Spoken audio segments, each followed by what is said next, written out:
Okay, thank you. Good evening, students. We are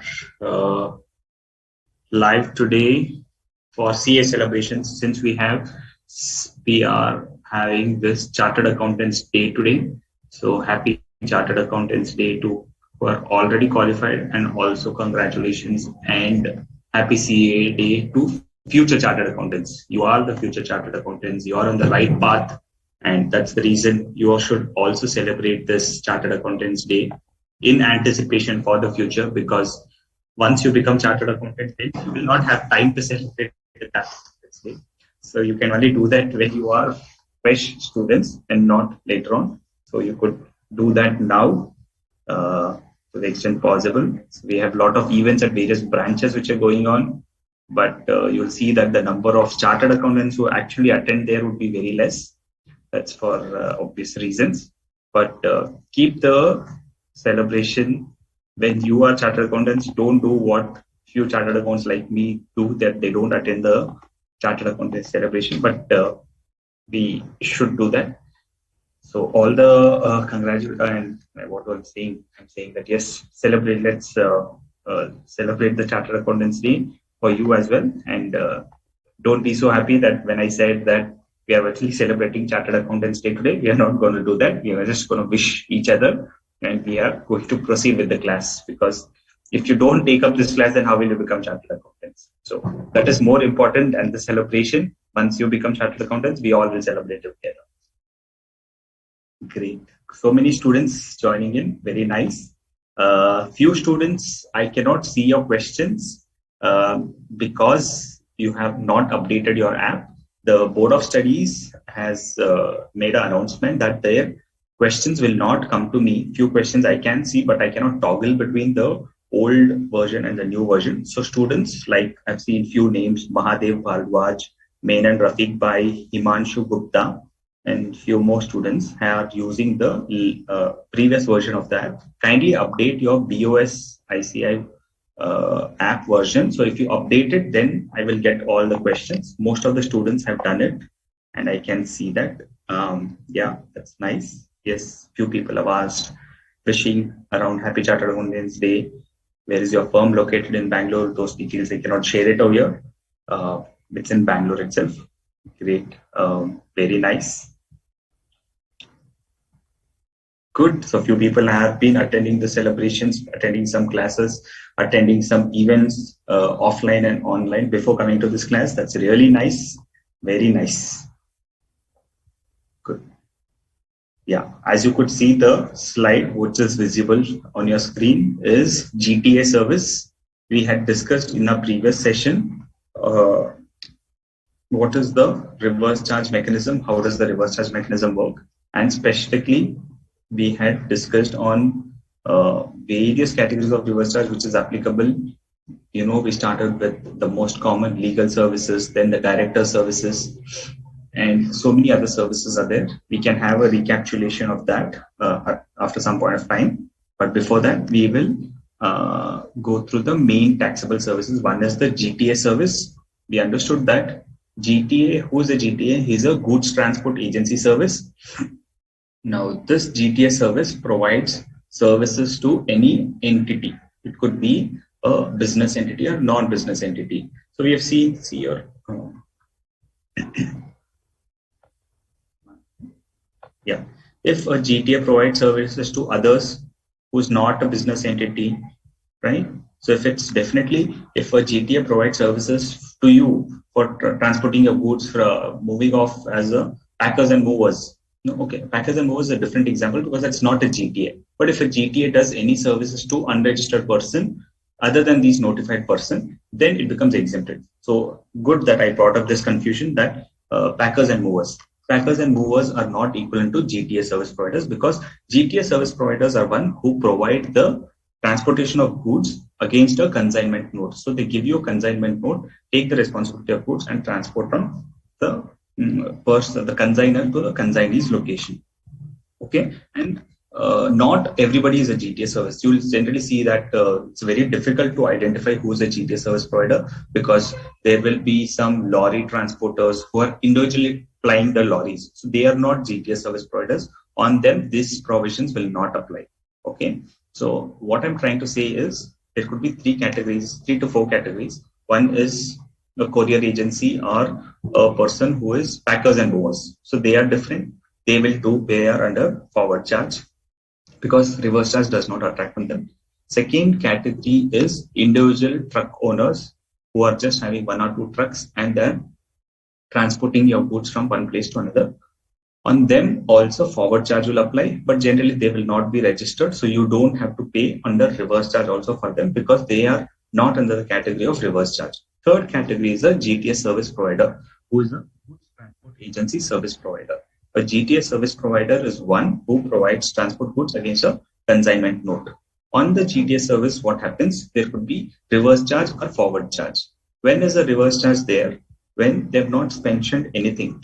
Okay, they have not specified anything on the consignment note, but they have given a consignment note, which means they're just charging you for the transportation of the goods. On that, you have to pay reverse charge. Who has to pay reverse charge? If you're a registered person, then it is reverse charge. Or even if you're an unregistered person, if you're falling under those 7 category of people, okay, who are those 7 category of people, which is there over here. If you're a factory registered under the Factories Act society or a cooperative society or a body corporate, because if you're registered, you're already there in the first category. So I'm not saying that body corporate, partnership firm, or a casual taxable person, then in that case, you have to pay reverse charge at 5%. But if the GTA mentions in his invoice and charges you GST, it means that he is opting to pay under forward charge, then you don't have to pay under reverse charge. So he can charge 12% and he can claim full ITC. He can claim the full input tax credit and charge you at 12%. Okay, then GST is payable under forward charge. So it is forward charge or reverse charge, two options are available for GT. Fine, that is what we understood. And we understood who is a recipient, right? If the recipient is a person who pays the amount. Now, if I am the person who am paying it, there are two people, right? Consigner and consignee. Consigner says he pays this, then he is the recipient. If the consigner doesn't pay, then the recipient has to pay because GTA will not leave one of them. One of them has to pay. So if the recipient pays it, then the consignee pays it, then he's the recipient. So you have to determine from the recipient's perspective whether he's falling under these 7 categories to pay tax under reverse charge. Okay. Now there are some small questions. Ms. Jasprit Kaur, kindly update your app. I'm still getting questions on the previous version. So the BOS ICA app has to be updated so that I can see your questions. Okay. Ms. Madhuri Nikre, yes, your comments are reaching to me. Everything is said very good. Okay. Now, similar to how we have this specific clarification 5% and 12% for a GTA service. Similarly, we have other service wherein still there are 2 rates possible. Who are these? They are people who are providing renting of motor vehicles. Okay, so this is different from people who are those companies or service providers who are aggregators like Uber and Ola. They are aggregators. They do not fall under the category of renting of motor vehicle.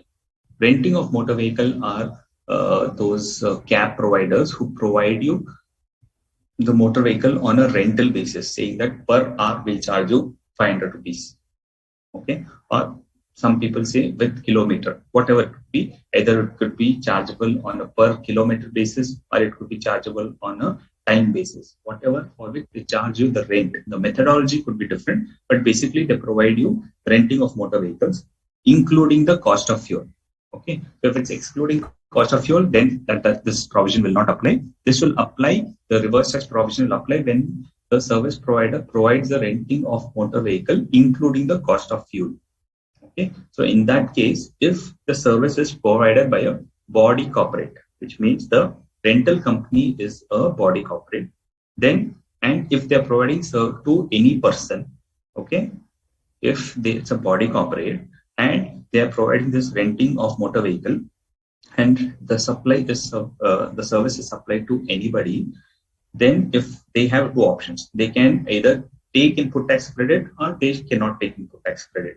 If they want to take the input tax credit, the rate is higher. If they don't want to avail the input tax credit, then the rate is lower. If they want to avail the input tax credit, then they have to pay at 12%. And if they don't want to avail input tax credit, then they have to pay at 5%. Okay. So if it's a body corporate, it is under normal charge. No reverse charge applies there. Fine. So this is first category. Second category is services are provided by person other than body corporate. So this becomes your first part, where the service is provided by the body corporate. Fine. Wherein the rental company is it's a private limited or a public limited company, then it does under forward charge. Now they're generally people who are not registered as a company and they're just like a proprietorship or a partnership. Now these people are unorganized. That's the reason reverse charge will come over there. When these services are provided by persons other than body corporate, it could be proprietor, partnership, okay, or HUF, whatever. It could be any of those things other than a body corporate, and they are providing services to body corporate. Okay, if they are providing services to a body corporate, which means an unorganized sector is providing to an organized sector, then reverse charge will come.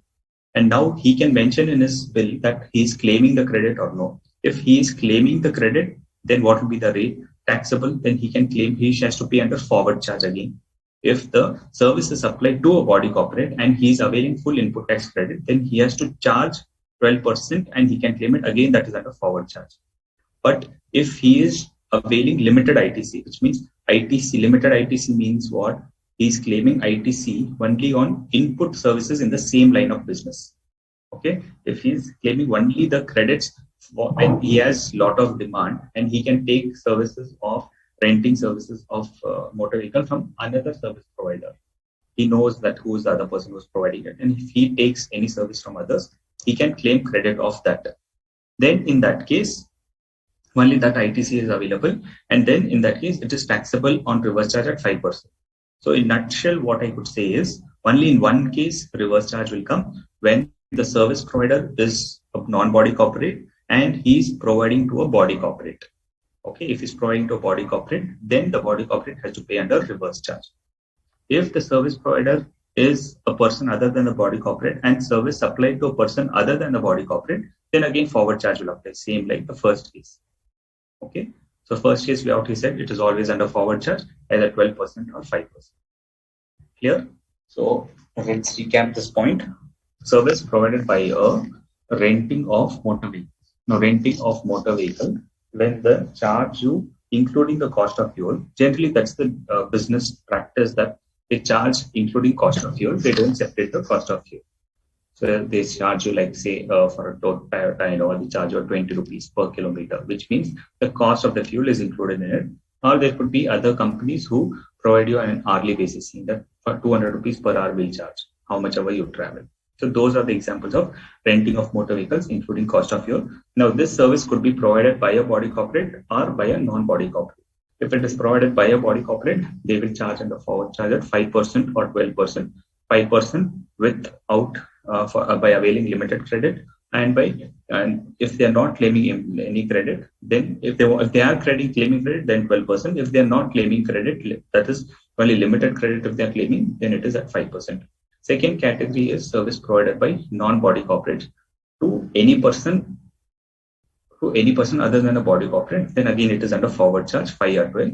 Now, if the unorganized sector, which is non-body corporate, is providing to a body corporate, then the body corporate has to pay under reverse charge at 5 or 12%. Here.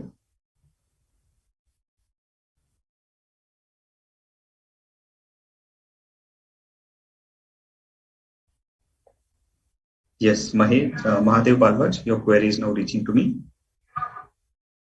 Mainan Rafiq Bhai, what is your question? Your question, I can see that your text is there, but I'm not able to read your question.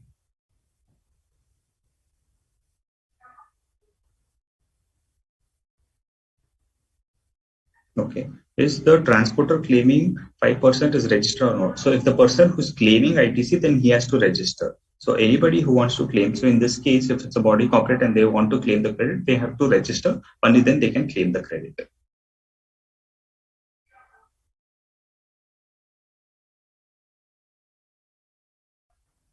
Okay, so if there's no question on the renting of motor vehicles, can we move forward?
Sir, limited ITC means output is also of same as purchase category. Yes. If what is limited ITC? Limited ITC means ITC of input services in the same line of business. When Ola, Ubers, or e-commerce companies will not get covered here. Limited ITC means ITC of input services in the same line of business. So if they are under renting of motor vehicles, they can claim input tax credit of renting of motor vehicles charged by someone else. So somebody will charge to them and they will charge to the customer. So basically whatever outsourcing they do on that input tax credit, on that GST what is charged, that can be claimed. So what are the conditions to claim the input tax credit? The supplier is other than a body corporate, because if supplier is the supplier is other than a body corporate and the supplier does not issue. Okay, so conditions for paying the reverse charge basis. So if the supplier is a body corporate, then it is always under forward charge. And if the supplier is charging an invoice at 12%, then it is also under forward charge. And the supplier service the services to a body corporate, then also it will be under reverse charge. So basically, three conditions which you have to keep in mind in this for a reverse charge to apply is the supplier should be other than a body corporate and he should not charge you 12%, and you are a body corporate. Three things I'll repeat again. The supplier is not a body corporate, the supplier is not charging you 12%, and you are a body corporate. If these three conditions are satisfied, then you have to pay under reverse charge at 5%. So, Somesh, is your query on what is limited ITC clear? Limited ITC means output is of the same category as purchase category. RCM is paid by the recipient who is registered under the RCM Act only. Yes.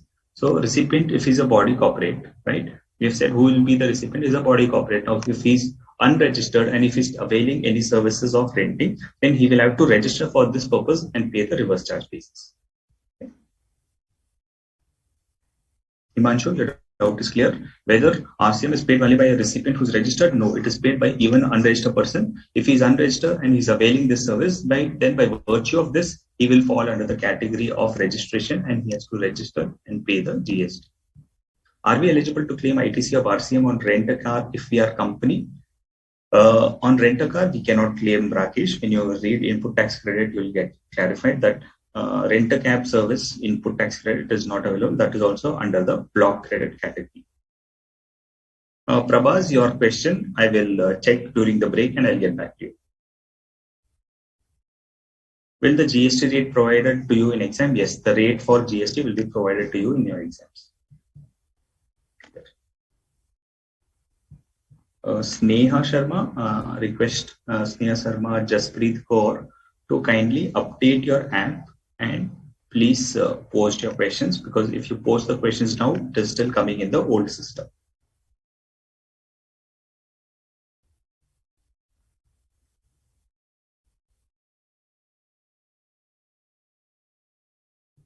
Okay.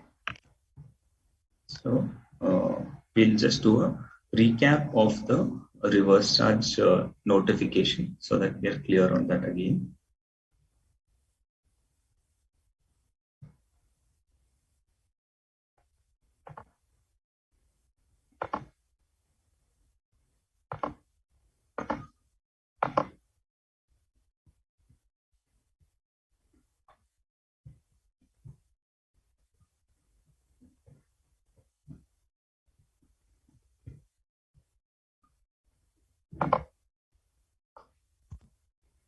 Okay, notification number 13 of 2017. This is the notification which provides the category on which reverse charge, category of services on which reverse charge has to be paid.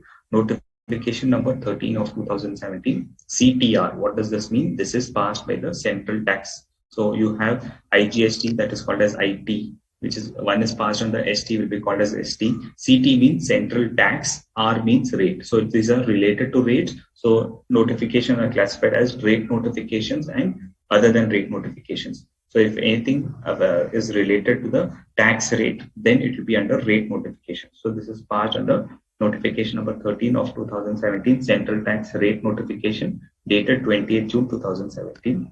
What are the category of services? One is legal services, then services by arbitral tribunal, services by way of sponsorship to any body corporate or partnership. Okay, sponsorship to any body corporate or partnership. This point we had missed out. We had just told sponsorship to anybody, but it is sponsorship to body corporate and partnership for. Okay.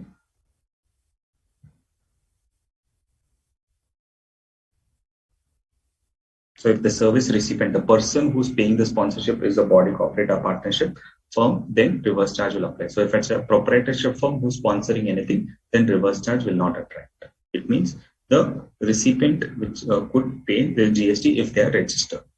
Then services by the central government, state government, union territory or local authority, and they are providing services to any business entity other than the renting of immobile property or postal department services or services of aircraft.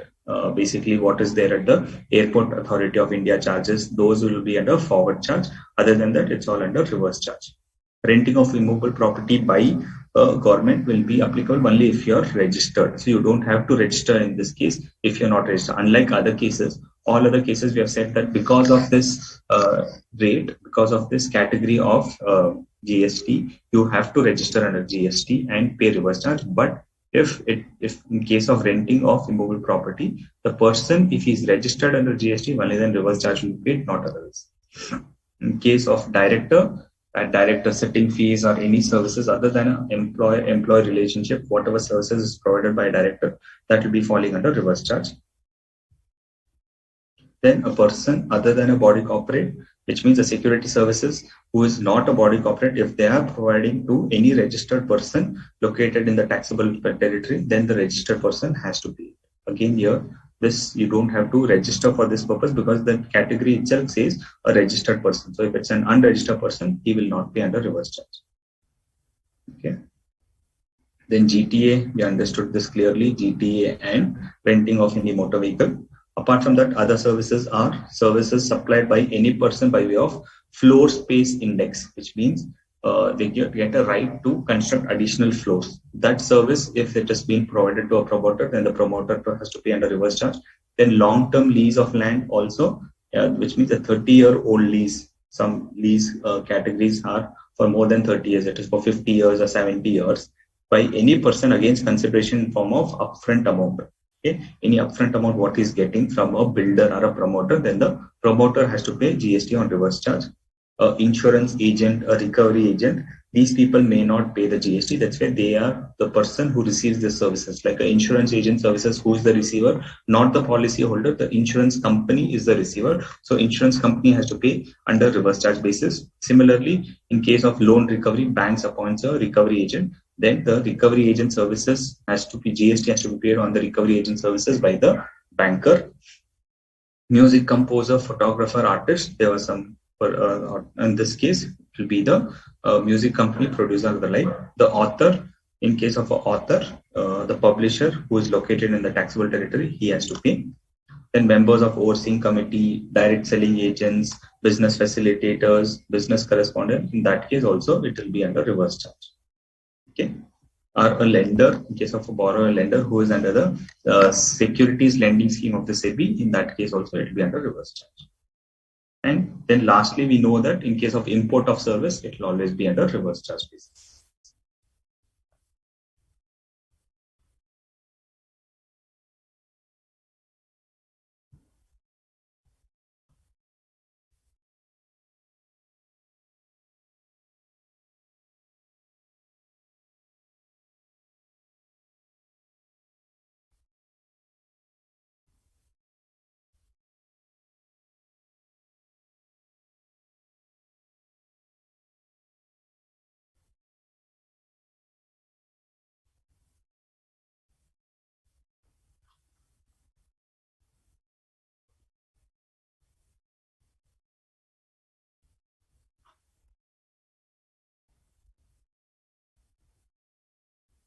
So if a body corporate, whether supplier or recipient forward charge, which category of service, Mahadev, are you talking? Are you talking on this renting of motor vehicles? If it's a renting of motor vehicles, if the provider is a body corporate, then it is under forward charge. If it is a non-body corporate and the receiver is a body corporate, then it is reverse charge. If we are paying sponsorship for cricket event and we are not in the same industry, whether we can claim such RCM ITC? Yeah, you can claim it, because if you are a body corporate or a partnership and you are a person who have to pay GST on reverse charge, you pay the GST on reverse charge and you can claim it. The only restriction for under same category is what we had discussed, is only this category of renting of motor vehicles, because only here they have said supplier availing limited ITC. So only in this case he can claim credit if he's under the same category, but all other ITC, anybody can claim it without any restriction. If you're in the same industry or not, does not matter, you can claim it. Who paid the freight is deemed to be recipient of service of GPM. Correct, Himanshu.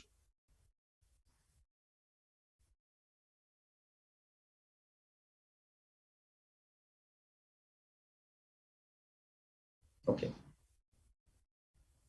Now, other services is director services. Whether director is an employee or not, generally, because if we say on some services of a director, reverse charge has to be paid. Whether it is on all services, because some directors are employees of the company. We have read this under the income tax also saying that directors are employees of the company. Who are those directors who are employees? Only managing directors and full-time directors, not all the directors. So managing director and full-time director are employees of the company. So in that case, in those remuneration paid as salary, they are not treated as directors, services provided by the directors, because services of an employee to the employer is under the third schedule, which is exempt, which is not taxable. So on that, GST will not attract. Services by employer to employer, schedule 3 is exempted. Independent directors, other than directors who are not employee, on that service charges paid by the company is liable to GST. If it is ascertained that the director is an employee, then activities performed in the course of employment is not liable to GST. To check employer-employee relation, what we could do is, how do we know? There is one provision under income tax, which is section 192, says that TDS has to be deducted if there is any services provided by the employee to the employer. In that case, we know that if the company has deducted TDS under 192, then there will not be any GST under reverse charge. So we can have a kind of criteria to decide if I have paid 10 lakh rupees salary to the 10 lakh amount to the employee, to the director, and 8 lakhs is salary which is there under TDS under 192, and I have deducted TDS up to 8 lakh rupees. Then only on the balance 2 lakh rupees, I can say that services is not in the nature of employment. On that 2 lakh rupees, I will pay GST under reverse charge.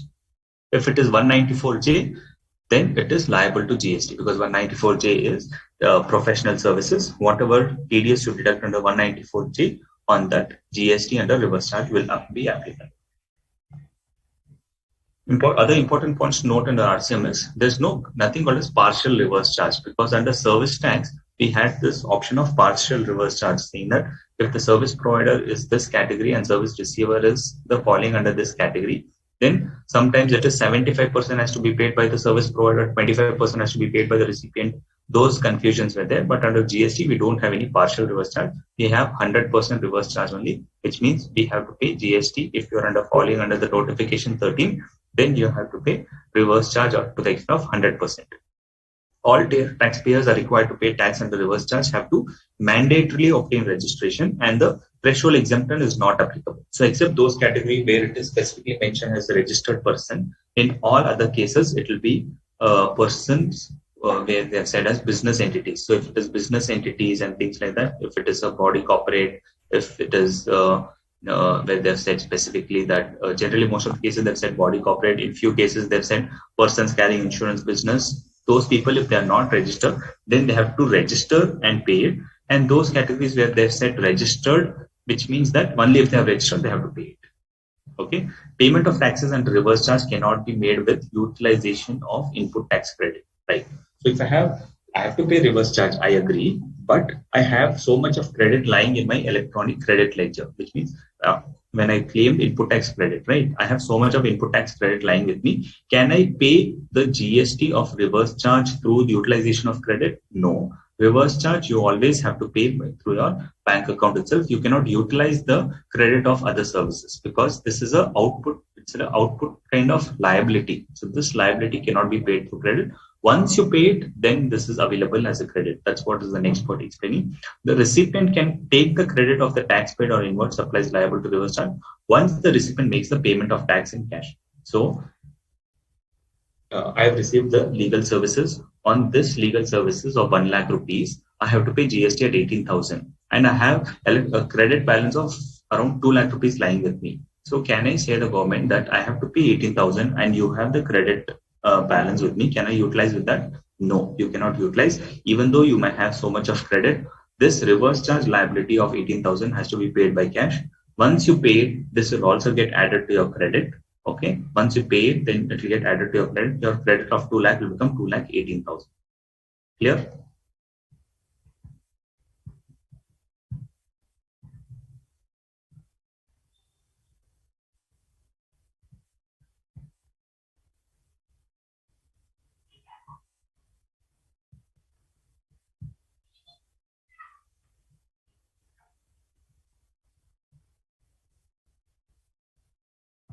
Yes, Rakesh, if you're sponsoring for cricket event, you can claim because you're not in the same industry, but this will not come in the furtherance of business. This is in the furtherance of business. So any amount what the company pays, they will do for marketing services. So if anybody pays any sponsorship to any event, they will not pay just out of any non-business motive. There will be a business motive. If I pay something, then I have to get something in return. That's the reason we pay, not otherwise.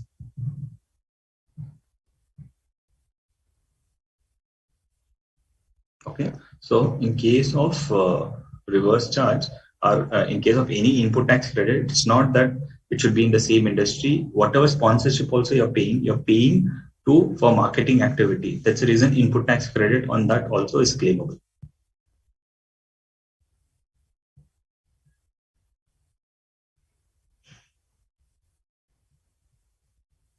So on partly payment can ITC be claimed in full? There is even so, it is not that whether you pay to the vendor in full or no. It is that once you have the invoice, okay, there is something called as time of supply when I will tell you within what time you have to pay your GST under reverse charge. So they have said that in case of reverse charge, if you get a service invoice within 90 days, you have to pay reverse charge. So if you pay it in the next return, that's well and good, but you cannot say that I've not paid to the party, so I should not pay reverse charge. Whether you have paid to your vendor or no, once you get an invoice, you have to pay the GST under RCM. Based on the time of supply, you will have to pay it. So direct seller and insurance commissions are covered under RCM. Is there any limit for commission both cases? No, there is no limit. Yeah, GST has to be paid without any limit. It means I can claim credit in second or subsequent time. You can claim it in the same month itself. So once you make the payment, then it gets added to your credit ledger and it is available from the next month onwards. Important point on RCM, third and fourth point, tax paid in cash. I'm not getting both points. Okay. So what is this? I've given you an example that if you have to pay GST, now say an example of GTA service, you have availed the GTA services. Okay, understand, just explaining for clarity, Madhuri, again, just understand this carefully. We have a GTA service, GTA is under reverse charge and he's not charging 12% and he's not claiming credit. So you have to pay under reverse charge. How much should you pay? You have to pay a reverse charge of 5%. Now you have got a GTA bill of say 1 lakh rupees. And on this reverse charge of 5,000 rupees, you have to pay 5% on 1 lakh rupees. So when you have to pay 5,000 rupees, you already have so much of credit lying in your credit ledger of say 50,000 rupees. Can I utilize this 50,000 and pay this 5,000 from the credit ledger? Generally, if it's any other output services, if there's any output liability, then you can pay it. But this reverse charge of payment of 5,000 cannot happen from this 50,000 pool. It has to be paid from your bank account separately. That is this point number 3. Payment of taxes under reverse charge cannot be made with utilization of input tax credit and has to be paid in cash. Then the next point is the recipient can take the credit of tax paid on inferred supplies liable to reverse charge once the recipient makes the payment of tax in cash. So I don't have to pay. I should not pay it from my electronic credit ledger. I should not pay it from my balances lying in credit ledger. I have to pay in cash. Once I make the payment in cash, then it is a credit available to me, because any input services, if somebody would have charged, you would have claimed it. Similarly, instead of supplier charging, you are paying it. So you can claim credit of those taxes what is paid under reverse charge. Clear? Multi-level companies are liable to a reverse charge or for all commission, or there is any limit for individuals. What do you mean by multi-level companies? The RCM is only on those categories. On multi-level companies, they have not mentioned anything, so reverse charge is not applicable.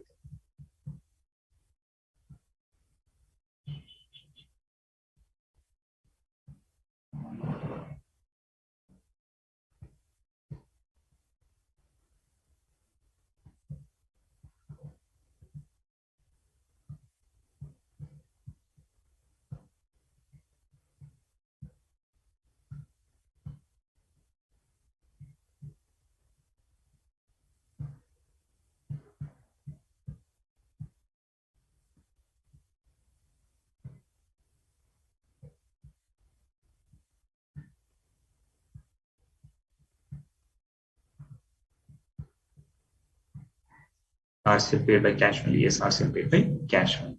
Okay. Let's move ahead on GST on e-commerce companies. Okay, so GST is liable on e-commerce companies also. Before understanding the GST on e-commerce company, let us understand what is the GST model, what is the e-commerce model which generally takes place. We know this, but let's understand this briefly. There is a supplier who's supplying the goods. Now he does not know whom to supply. That's why he goes to this e-commerce company saying that I will keep my products on their e-commerce portal. And when the customer asks, places anything, I will supply to him. So the customer first places an order on the e-commerce portal, right? So e-commerce portal will not hold any goods, will not have any go down or something like that. They only have a website.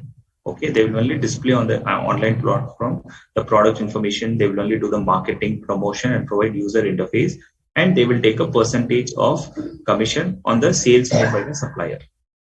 So the first customer places an order to the e-commerce companies, and they make the payment to the e-commerce companies. E-commerce company will provide the information to the supplier. They will make the payment to him for the goods, which is for the value of the goods from the customer, and they will deduct their commission, because on this commission model they will run. So that is the e-commerce platform.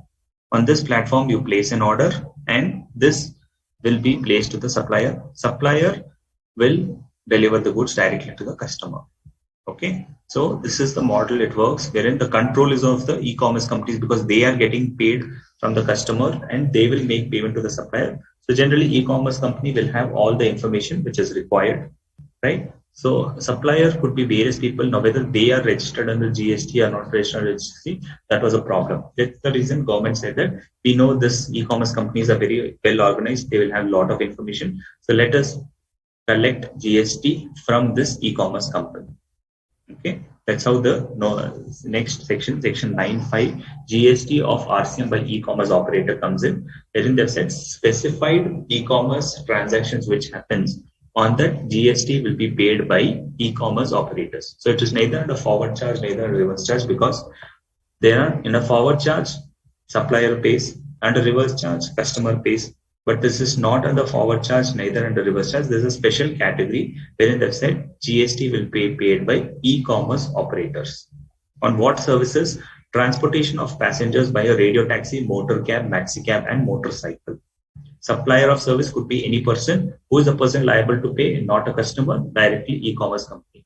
So if you get on a Ola or Uber, you'll see that Ola Uber collects the taxes and pays to the government instead of the taxi operator paying it. Okay, because taxi operator doesn't pay. That's the reason they've said we will pay on they have to pay on behalf of the taxi operator. Okay, so GST is charged, but it is collected by the e-commerce operator. Then providing accommodation, hotels, inns, guest house, clubs, campsites, or other commercial places meant for residential or lodging purposes. So if you stay in a hotel, make a booking through Make My Trip, then they are also e-commerce companies. Any person who is liable for registration under section, except who is liable for registration. So if this hotel was already registered, then they have to pay. But this hotel is not registered, then GST will be paid by the e-commerce operator. Then services by way of housekeeping such as plumbing, carpenting, etc. Like we have these companies who are Urban Clamp and things like that, who provide this services of plumbing, carpenting, etc. On those services also, if that person who's a plumber, if he's registered, then he will pay. If he's not registered, then GST will be paid by the e-commerce operator. Okay.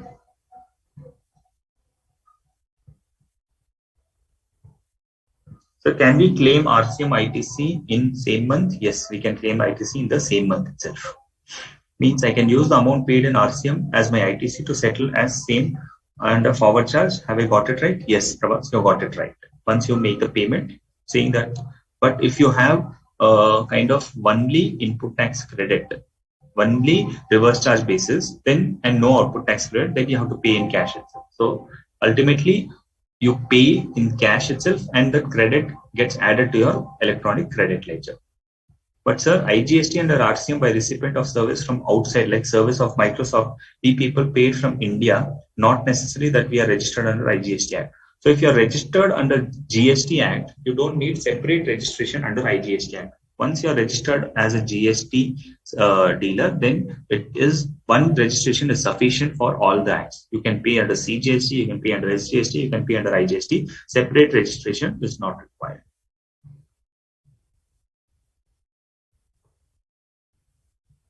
Okay. Now we'll get into classification of goods and services. What happens is there is a classification which is decided by the customs tariff. Okay. So all this GST, whatever we talk through, this is all under the HSN code, which means a Harmonized System of Nomenclature.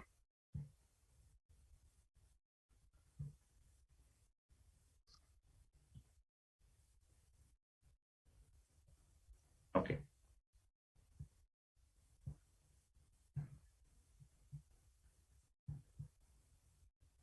Okay. So first is I was talking on this customs tariff, wherein the customs across the world, they have come up with a common code, which is called as Harmonized System of Nomenclature. Because when we import some goods, the exporting country will have some other code, importing country will have some other code. That will create a lot of confusion. That's the reason the government has said that across there is a World Trade Organization, GATS committee, which has been formed across the world. They've said we will have a uniform code for products. So if we are importing gold, then the HSN for gold over here also will be same, or any other country also it will be same. So this is a common code used across the world, which is called as Harmonized System of Nomenclature. How does this customs tariff look like is? How does you have to see how the customs tariff works. That will be used for interpreting the classification under GST as well. So first is chapter. This is the chapter note. Okay, so we will have first the chapter 4. We are seeing now the main heading of the chapter is it is dairy produce, birds, eggs, natural honey, and other products. So this is called as chapter heading. Now they will have notes wherein any special explanation, like here they're given the expression milk means full cream milk or partially or completely skimmed milk. So this is a special category of explanation which is called as notes to the chapter. Various chapter notes will be there, 1, 2, 3, 4. Then you have subheading notes saying that if there's any clarification required for the subheading for the purpose of separating 040410, the expression means so and so. So if they need to give some specific explanation for a subheading, then the subheading will be given here. Then the actual tariff will appear. The tariff will say that first supplementary note, then description. So this is the tariff item. First is 4-digit tariff. Generally 4 digits will be give you an indication where you have to go. Okay, so 04 was the main. We are in chapter 4, so it starts with 04. Then first item starts with 0401. What is the description of the goods? This is the main description. Then sub-categorization will be there because for the main category, you know what will be the subcategory. Then it starts with 0401 1000, which means this is the first subheading under the main heading. So this is the tariff item. Now, what is the main thing? This is basically taxing milk and cereal, not concentrated, not containing added sugar. So if it is added sugar, then it will be under next chapter. So these are all various HSN codes. 040110 is for milk and cream not containing added sugar. And then you have various categorization based on the business usages, based on the how businesses use the some certain products, the categorization is made. First categorization is of a fat content by weight not exceeding 1%. What is the units of measurement? Units of measurement is kgs. So the GST is chargeable on per kg at 30%.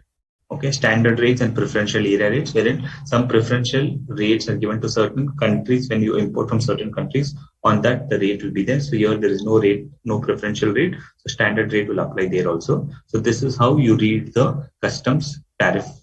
Okay, so this is a customs tariff.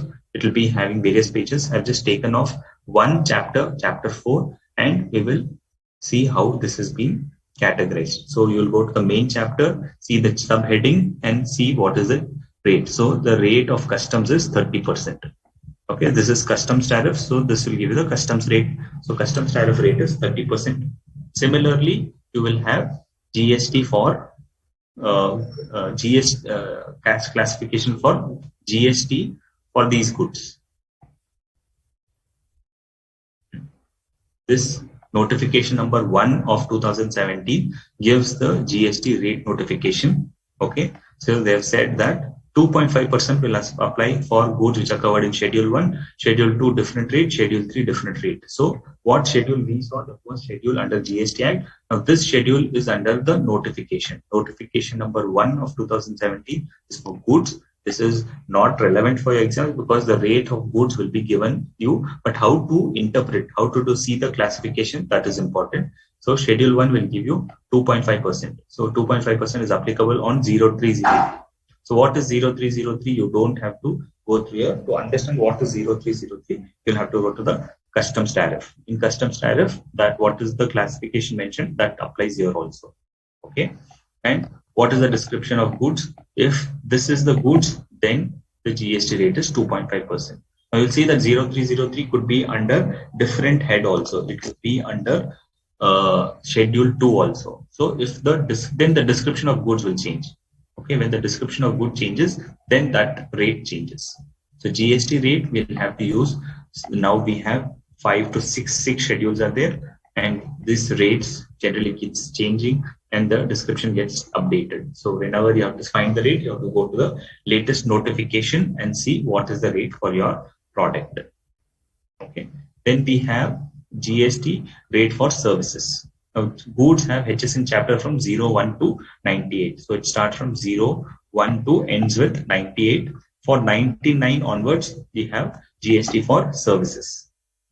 Now, GST for services are given under what notification? They are given under notification number 11 of 2017. And this is not as complicated as goods. They will have all chapter will be 99. It starts with section 5. 9954 is construction service. So in case of construction of complex building civil services, the rate is 9%. So other services like services in retail trade, it is at 9%. So you have to identify what is the nature of your service. And for this, you don't have a reference under customs because customs is only for goods and services are not part of customs. So that's the reason. Services, you have no background reference. You have to go to the service category by reading these specifics. Okay. So GST has HSN chapters from 1 to 19. Service has chapters from 99 and 5 sections. The service rates are 2.5%, 6%, 9%, and 14%. And there are special rates specifically, wherein like for GTA and restaurant services, it is 5%. Gambling, admission to entertainment events, service by race club is 28%. services not specified at any rate. So there is a special category saying that where the rate is not specified elsewhere, then it is 18%. So the general rate of services is 18%.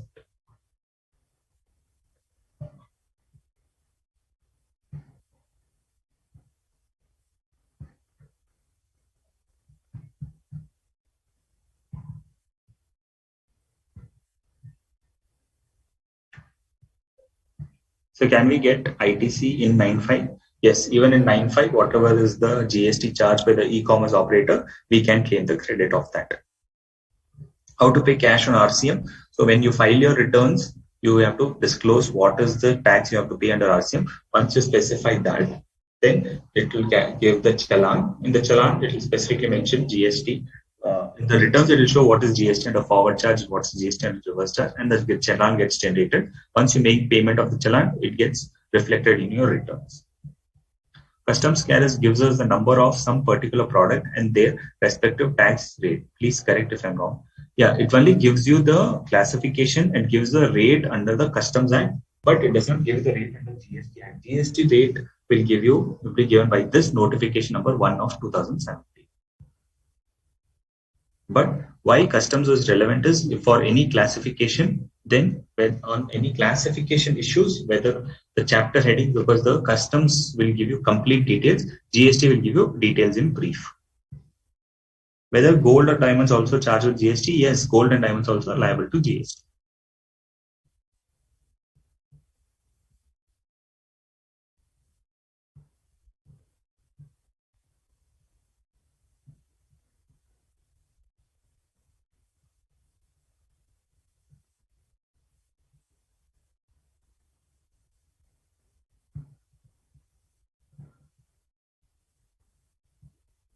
Okay. For housing projects now with effect from 1st April 2019, the government has come up with the special rates. Okay. Wherein they've said that instead of charging you 12% and 18%, we will charge you a lower rate. Now, what is this lower rate? They have come up with two rates, 1% and 5%. 1% is for new affordable housing projects. Okay. Wherein affordable housing projects has been defined saying having certain specified square meters. They are affordable housing projects or any ongoing affordable housing projects opting for new rates. So the real estate developers have an option to select whether they want to go with old scheme or new scheme. For the projects which were existing as on 1st April 2019. Any new projects after 1st April 2019, they have to compulsorily go under 1% and 5%. But projects which were existing as on 1st April 2019, the work was going on, there they had option to select under new scheme or old scheme. So if they are selected and they want to opt for this based on their area requirements, then they will be under 1%. And ongoing other than affordable housing project, which is a big project, then it will be under 5%. New other than affordable housing projects, any new projects other than which are big projects, they will be charged at 5%. And projects with commercial space less than 15% of the total carpet area, which means a commercial space is less than 15% of the total carpet area, which means they are basically big housing projects. They will be falling under 5% scheme. Otherwise, it will all be falling under 1% scheme. What are the conditions? ITC is denied. So since the rate is reduced by so less, so from 12% to 18%, they're reduced to 1% and 5%.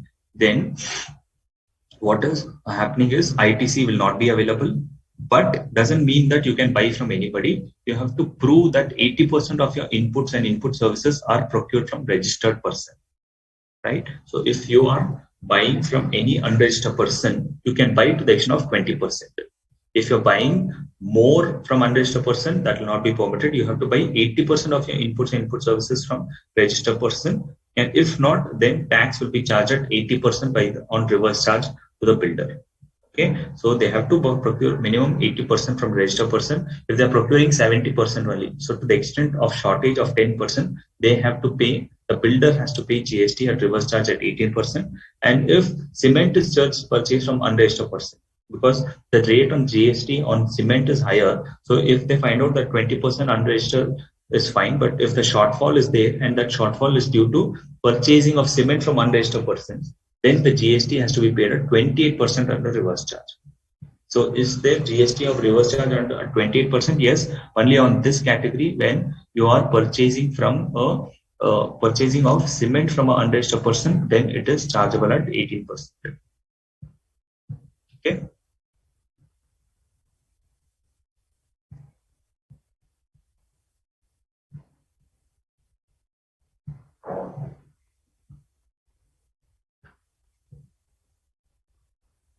Now we'll take up few MCQs here.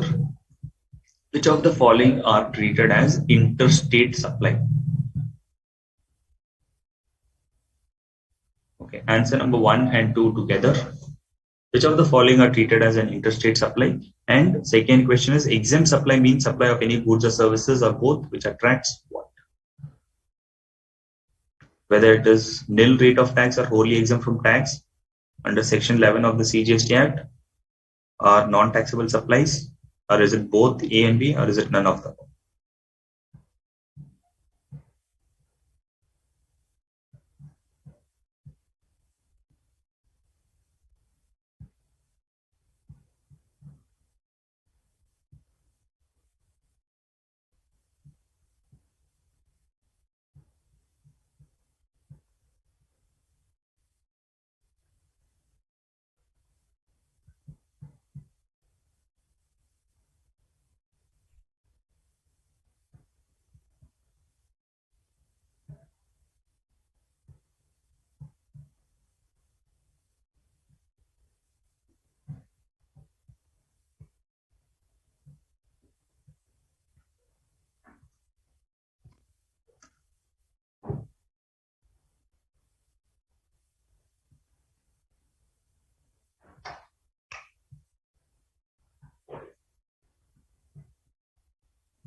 What is the meaning of affordable housing project? Affordable housing project means those projects wherein the area is up to 60 square meter in case of metros and 90 square meters in case of non-metros, and the value should be less than 45 lakhs. Okay, so somebody are asking what is the meaning of affordable housing projects and non-affordable housing project? Affordable housing project means those projects wherein the area is less than 60 meters in case of metros and 40 meters in case of non-metros. But however, the value should be less than 45 lakh rupees. Only then they are called as affordable housing projects. In that case, the rate will be 1%, otherwise it will be 5%. And someone else was asking another question on the commercial space wala point, wherein what happens, 5% ITC is also available in case of commercial apartments, such as shops, offices, residential things, in which the carpet area of commercial apartment is not more than 15%. Wherein if the commercial area is less than 15%, then they're called as commercial apartments. Even in that case, the rate is 5%. So basically, only in case of affordable housing, it is 1%. Other than affordable housing and all commercial complexes, the rate is 5% itself.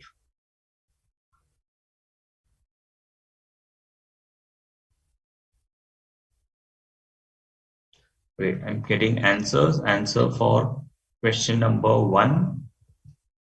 Where the location of supplier and place of supply are in 2 different states. Location of supplier and place of supply are in 2 different union territories. Location of supply and place of supply are in a state and a union territory. So first one, most of you have answered it correctly. The answer is D, yes, wherein the location of supplier and place of supply could be different states, different union territories, and one could be in a state and a union territory. Yes, this is a interstate supply.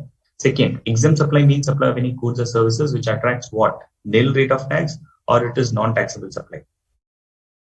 2, most of you are saying again correctly, it is C, because the definition of exempt supply means nil rate of supply, and it also includes non-taxable supply, even though non-taxable supply means which is there under schedule 2, but it says exempt supply definition means nil. Exempt supply includes non-taxable supplies, so that's why the correct answer is C, both A and B.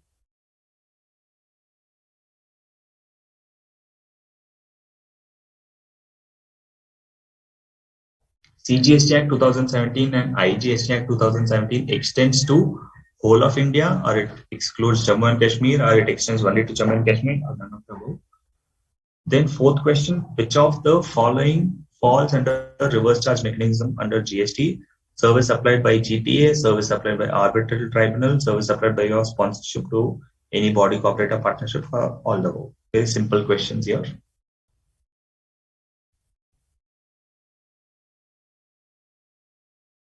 Rahul Yashiro, your question is, who benefits on 5% and 12% in motor vehicle service? Didn't understand your question.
For 3, answer is A. Somebody is saying answer. Most of you are saying answer is A.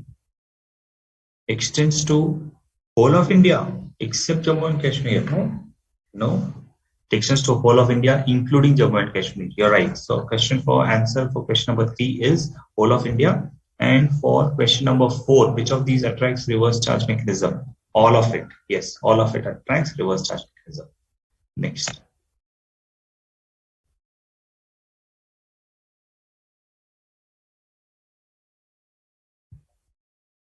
Which are the following scenarios fall under Schedule 3? Director's remuneration, which is declared as salaries, director's remuneration, which is declared as separately other than salaries, both A and B, or none of the above.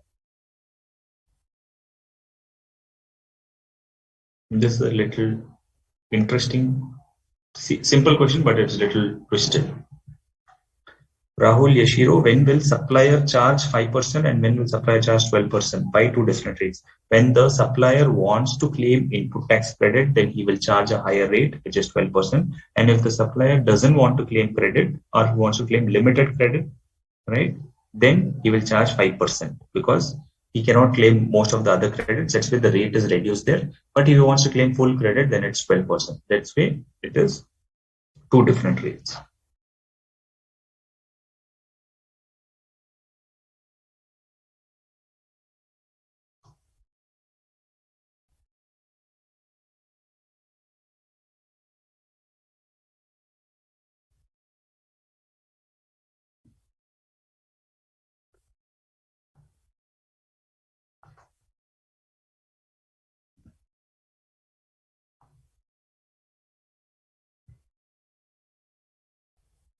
Understand this carefully. Director's remuneration, which is declared as salaries in the books of the company and subject to TDS under section 192 of the IT Act, or director's remuneration, which is declared separately other than salaries in the books of the company and subject to TDS under 194J of the Income Tax Act, or is it both A and B or none of the above? I'm getting definitely varied answers. If you are saying A, if you are saying C, if you are saying D.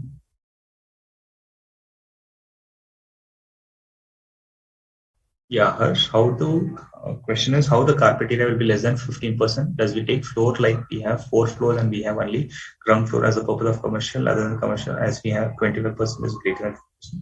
Yeah, so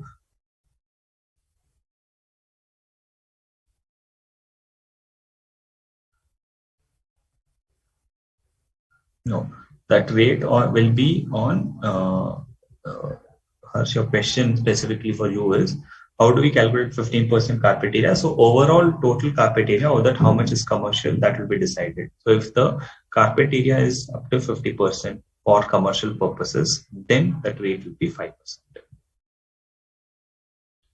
Okay, answer to question number 5. The correct answer is 5, A, not B or C, because only remuneration, as in what is there in Schedule 3? Schedule 3 is services of an employer to an employee. Services by an employee to the employer is there under Schedule 3.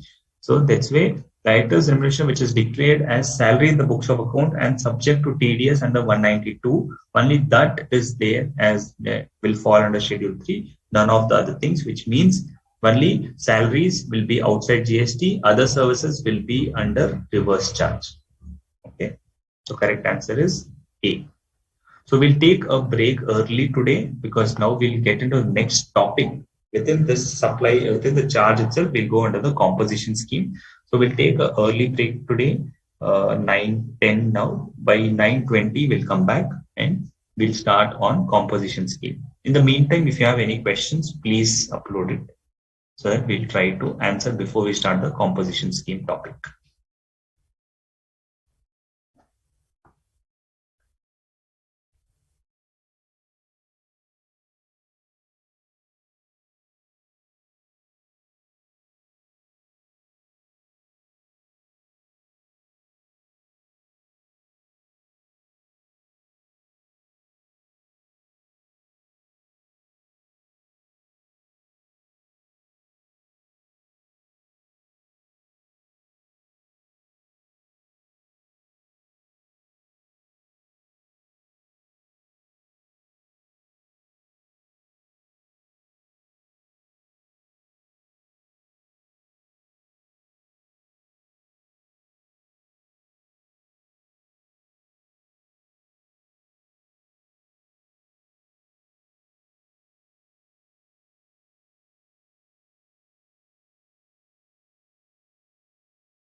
Okay. So you have a doubt in sponsorship service, Nistala. What is your question? You please ask your doubt in sponsorship service. Please provide us notes as I can only see the notes of 25th June. Okay. 27th June also it's been given. It will be up and live. So by the next session, if it is not there, you should let me know. Today's session and previous sessions notes will be updated. What is your question, Nistala? I can still see some students are giving you answers in the old app. I'll just share the names of those people. Prachi Shukla, Banti Kumar, Piyush Saravgi, Khushia Sahu, everybody, Akant Neil,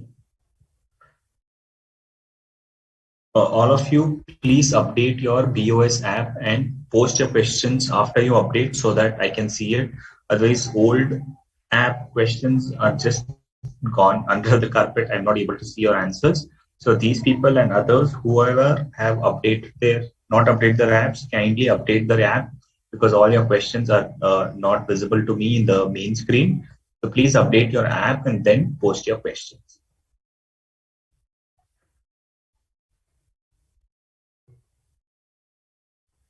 Okay.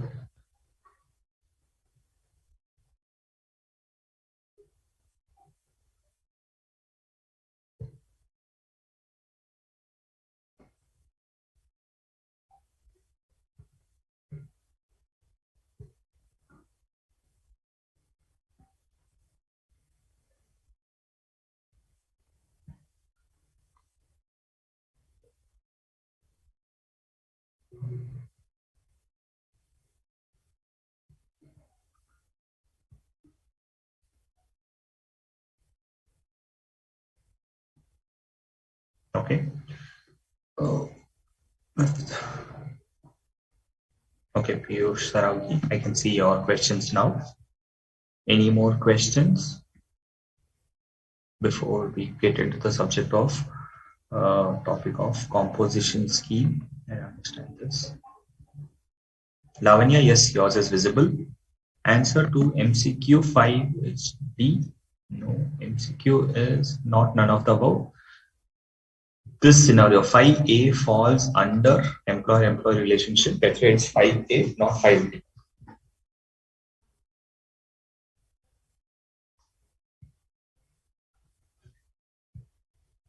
Now we are getting into composition scheme. So we had discussed that under GST you have two new scheme called as composition scheme. What does composition scheme means? Then apart generally we have this GST rates and things like that. Regularly you have to pay under this rate. You have to see the product what is there and you have to pay it. But the government said that there are some small taxpayers who will have a problem in identifying rate. They will deal in so many things. So, and they don't want to file the returns on a kind of monthly basis. They want a special reduced compliances. That's the reason the government said that, okay, we'll come up with a scheme called as composition scheme, wherein for some taxpayers, they don't have to do the regular filing and they don't have to pay the same tax what is paid by the everybody who are normal big suppliers. They will pay it, but small suppliers, small traders, for them we'll come up with a special kind of scheme called as composition scheme. So it's not only for small traders, it's also for small manufacturers. It said that if you are a small manufacturer, wherein who is small has been defined. So if you are a small manufacturer, then you don't have to pay the regular rate of tax. You sell any goods, say if it has 15% or if it's 18% or 12% also. So you pay tax at a reduced rate. They are called as composition scheme suppliers. Now, this composition scheme is given under section 10, which is being bifurcated here, which is under 10.1 and 10.2. Now, if this composition scheme for goods is there, composition scheme for services is there. Okay, so composition scheme for goods is applicable to a manufacturer or a trader or a restaurant service provider. So this is the scheme which was there in original. Then the service provider says they know that we also need the composition scheme. That's when they brought in section 10.2a and they said we'll provide composition scheme for service providers also. Okay, so composition scheme for goods will have three categories. One is manufacturer. A manufacturer is a person who manufactures goods. Now he has to pay a composition scheme rate of just 1%. Whatever turnover he does on that, he has to pay 1%. Now this 1% has to be paid on what? 1% of the turnover in the state or union territory. But in case of a trader, there also rate is 1%, but there is a lot of difference between 1% what I mentioned here for a manufacturer and 1% what I mentioned for a trader. Trader has to pay 1% of the turnover of taxable supply of goods and services in the state or union territory. So manufacturer, they've just mentioned turnover in the state. Here they've stated taxable turnover of supplies of goods and services in the state or union territory.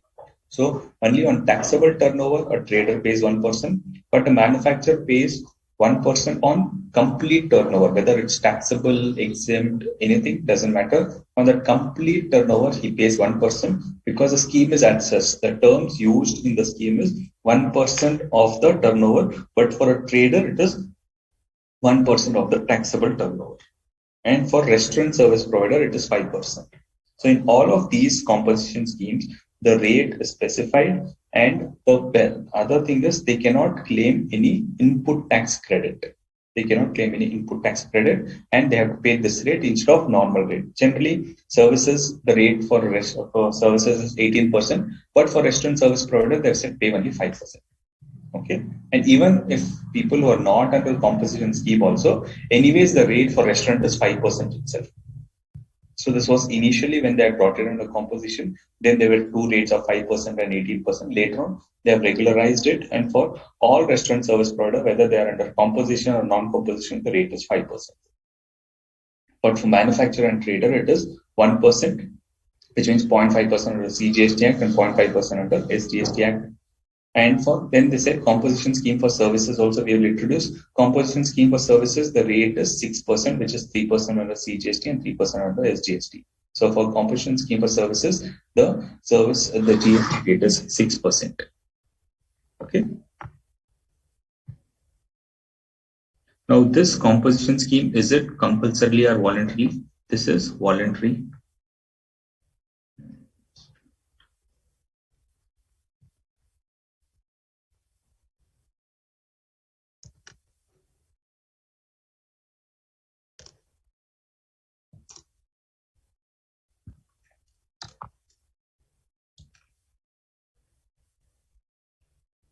Okay. This is only voluntary and this is optional. It is not a compulsory thing.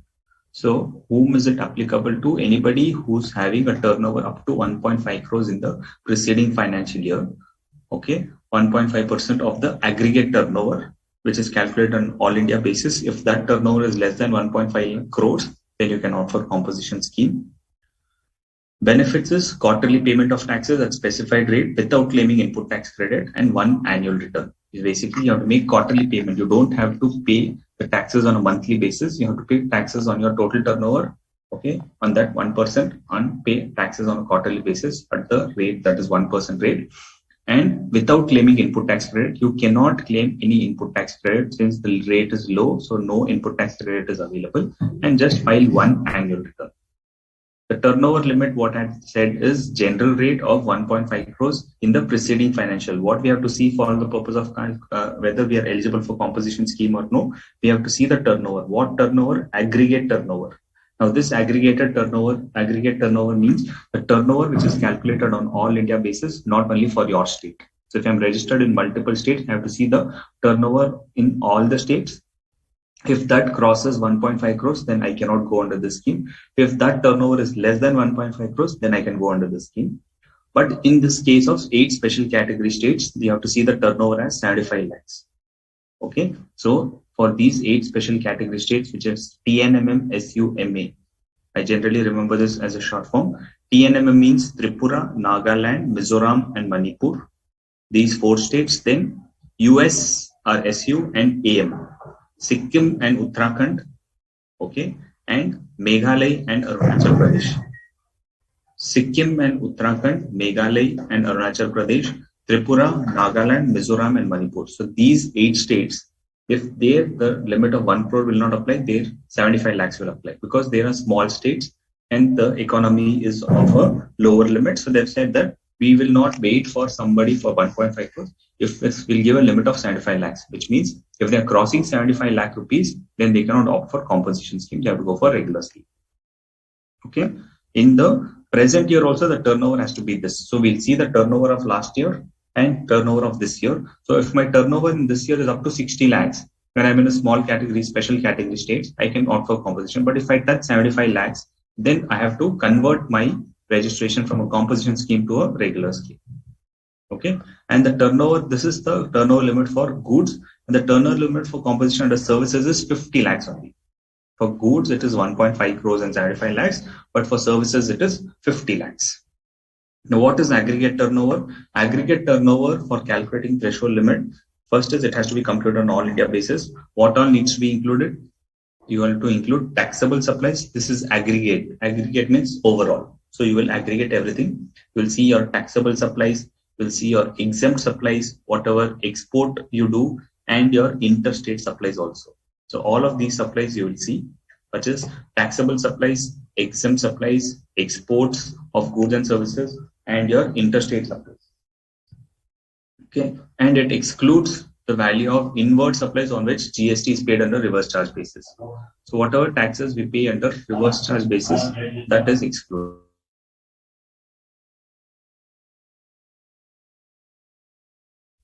So whatever inward supplies on we pay tax under reverse charge, that is not to be calculated under turnover. On that we pay outward tax, but still we don't include it. Okay. So inward supplies on which tax is payable under RCM is not to be included. Then taxes including cess paid is also not to be included. So it's only turnover. On turnover we pay tax, but still that tax is not to be included. Only the outward supplies, all kinds of outward supplies, exempt supplies, supplies on which there is no tax, that is zero rated supplies, and interstate supplies, all of this has to be included. But you should not include inward supplies and you should not include the tax value. Explanation to section 10 says it includes value of supplies from 1st April of the financial year up to the date of becoming liable for registration. Okay, and excludes the value of interest or discounts of discount of deposits, loans, or advances. So basically, what interest is also a kind of turnover, but that interest need not be included. So in aggregate turnover, all turnover gets included. It gets included from 1st of April up to the date of becoming liable for registration, but it excludes the value of interest or discount on deposits and loans. Basically, interest value is excluded. Okay, so this is aggregate turnover to calculate the 1.5 crore limit. Now, on turnover in a state or union territory, we said that 1% of the turnover in a state or union territory. What is that turnover? It includes turnover means taxable supplies and exempt supplies. But this exempt supply we will not add for a trader, because trader we have said only taxable supply. But export of goods and interstate supplies, will you include? No, you will not include this. So please be careful. In the previous slide, we have included export and interstate supply for calculating aggregate turnover. But for paying tax, we will not include it. And for a trader, we will do only tax. We will not add only taxable supplies. But for a manufacturer, we will add taxable supplies and exempt supplies. Okay. Explanation sequence here excludes value of supplies from 1st April of the financial up to becoming liable. So up to the day to become liable for registration, you will include that turnover for calculating aggregate turnover. But once you get registered, then on the old turnover, you don't have to pay. Here, so once I am under composition scheme, should I pay taxes on my old turnover? No, you don't have to pay. You have to pay from the date you become liable for registration.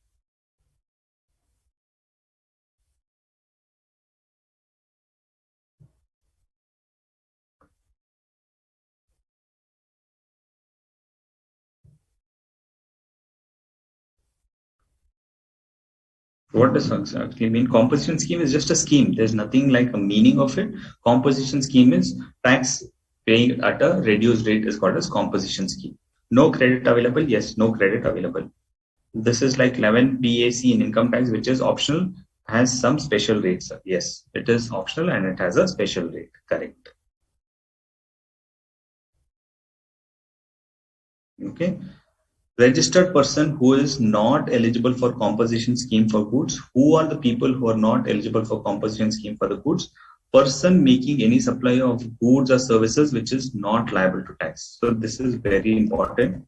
Now, who are the people who are registered under GST? Now they want to opt for composition, but they cannot opt. So there are two options. One is at the time of taking registration, you opt for composition, or after registration, you feel for coming from the composition, then also you can come.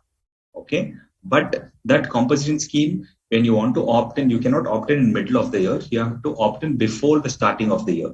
So the cutoff date is 31st March for a person who is already registered. Person who is not registered and he started his business sometime now in June, can he opt for composition? Yes. A new entrant, a new person, a new businesses can opt for composition anytime. When before taking the registration, at the time of taking registration, he can opt for composition. But a person who is already registered and he wants to opt in for composition, he cannot do it in middle of the year. He has to do it at the beginning of the financial year itself. That is before 31st March itself, he has to opt for it. Now, who are the person who is not eligible at all? Person who is making any supply of goods or services which is not taxable to tax, which means he's dealing in exempt supply, non-taxable supply. He cannot opt for this composition because it will not make any benefit to him. Right? That's why this person cannot offer composition. Person making any interstate outward supply of goods or services, they cannot make even 1 rupee of interstate supply. Person making any interstate outward supplies of goods, which means they cannot do any interstate outward supplies. They can do any transactions. A composition scheme person can do transactions within the states, but they cannot do any transaction outside the state. So person making any interstate outward supplies is not eligible to enter the scheme. Person supplying goods or services through an electronic commerce operator who is required to collect TCS. So like you had seen the e-commerce operator, right? And they have to collect TCS. Like we had seen people who are doing the services of rent a cab and things like that. They cannot offer this composition because they are dealing with an e-commerce operator. Manufacturer of ice cream, pan masala, tobacco, and aerator water. There is no logic for this. Government have done analysis and they said that these people, we will keep it outside the composition scheme. Manufacturer of ice cream, pan masala, tobacco, and aerated water, not trader, manufacturer. Then a casual taxable person or a non-resident taxable person. In the registration chapter, you will understand who are a casual taxable person and non-registered taxable person. Those people also are not eligible for this composition scheme. Now, apart from paying taxes under forward charge at 1% and 5% in case of a hotelier and 6% in case of service provider, they should also pay taxes under reverse. Whatever reverse pay and rate, those provisions will be applicable to a composition scheme person, that they will pay at the respective rates and not at 1% rate. Now, the composition rate, if a lawyer takes any services of a lawyer, a composition trader generally pays 1% on his outward tax, but if he takes services of a lawyer, then he has to pay under 18% under reverse charge. On that, he has to pay, and then credit he cannot claim. Correct? So, because credit is not eligible for a composition taxpayer, so he has to pay turnover 1% fine. But when he takes any services from a lawyer, then he has to pay 18% under reverse charge. Then suppliers of services, subject to marginal supply of service. So a composition taxable person cannot do any supply of services because he is a composition scheme for goods. So he should not do any services, but the government has done some relaxation. They have given him a limit saying that up to 10% of the turnover you can do supply of services, no problems, because you're only dealing in trading of goods, and marginally if you're doing some supply of services, we will allow you, but marginally only. We'll discuss what is the marginal rate. Okay, clear with this slide? So these people cannot opt for composition scheme. Burden of tax is anyways borne by end customer. So whatever the rate are, what difference does it make for a supplier? It does make us a difference because if they charge more, then they can claim credit. If they charge less, then they will not be eligible to claim the credit. The other thing is the burden of tax is not on the consumer in case of a composition scheme. In case of a composition scheme, he cannot collect any tax from the customer. That is very important. That's their rate is higher. He cannot collect any tax from the customer. He has to pay from his own pocket. A composition scheme person doesn't issue an invoice. He issues a bill of supply.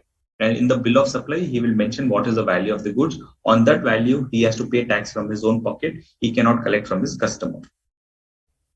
All are registered in composition scheme. No, not all are. All are registered under normal scheme. If you want to opt for composition scheme, you have to make a special request, special entries there in the registration form. There, if you tick it, then you get registered as a composition scheme. So if you are registered once for composition scheme, then it's compulsory to adopt it whole life. Can a person change it in regular scheme? Yeah. Once you're registered under composition scheme, then you can come to regular scheme, because if your turnover crosses the limit, then what will you do? You have to come, right? Or you want to opt change in saying that this is better, then you can opt from composition to regular any point of the time. Why is ice cream included in it? Any idea? No, because ice cream dealers, they cannot opt for composition because their rate will not be suitable. That's why manufacturer of ice cream is outside. Can you explain why interstate outright supplies are not under composition scheme? Yes. Interstate supply, if you do, then you will be paying IGST. Now, you are already a small dealer. That's why they're giving you a benefit, which means if you're doing an interstate supply, then you are a big supplier. That's why you're having interstate transactions. So why don't you come to the regular scheme? That's the reason they've said that. And secondly, if that case, will you pay? You have to pay from your pocket. Then you'll calculate everything and pay CGST and SGST, and nothing will go to IGST. So to avoid this confusion, they've said that if you're doing any interstate supply, then don't come under a composition scheme.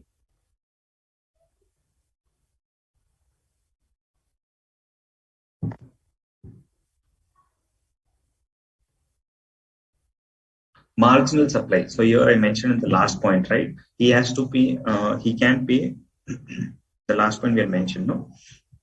That he can do marginal supply of services. What is the marginal supply of services? Service value not exceeding 10% of the turnover in a state in the preceding financial year, or 5 lakh rupees, whichever is higher.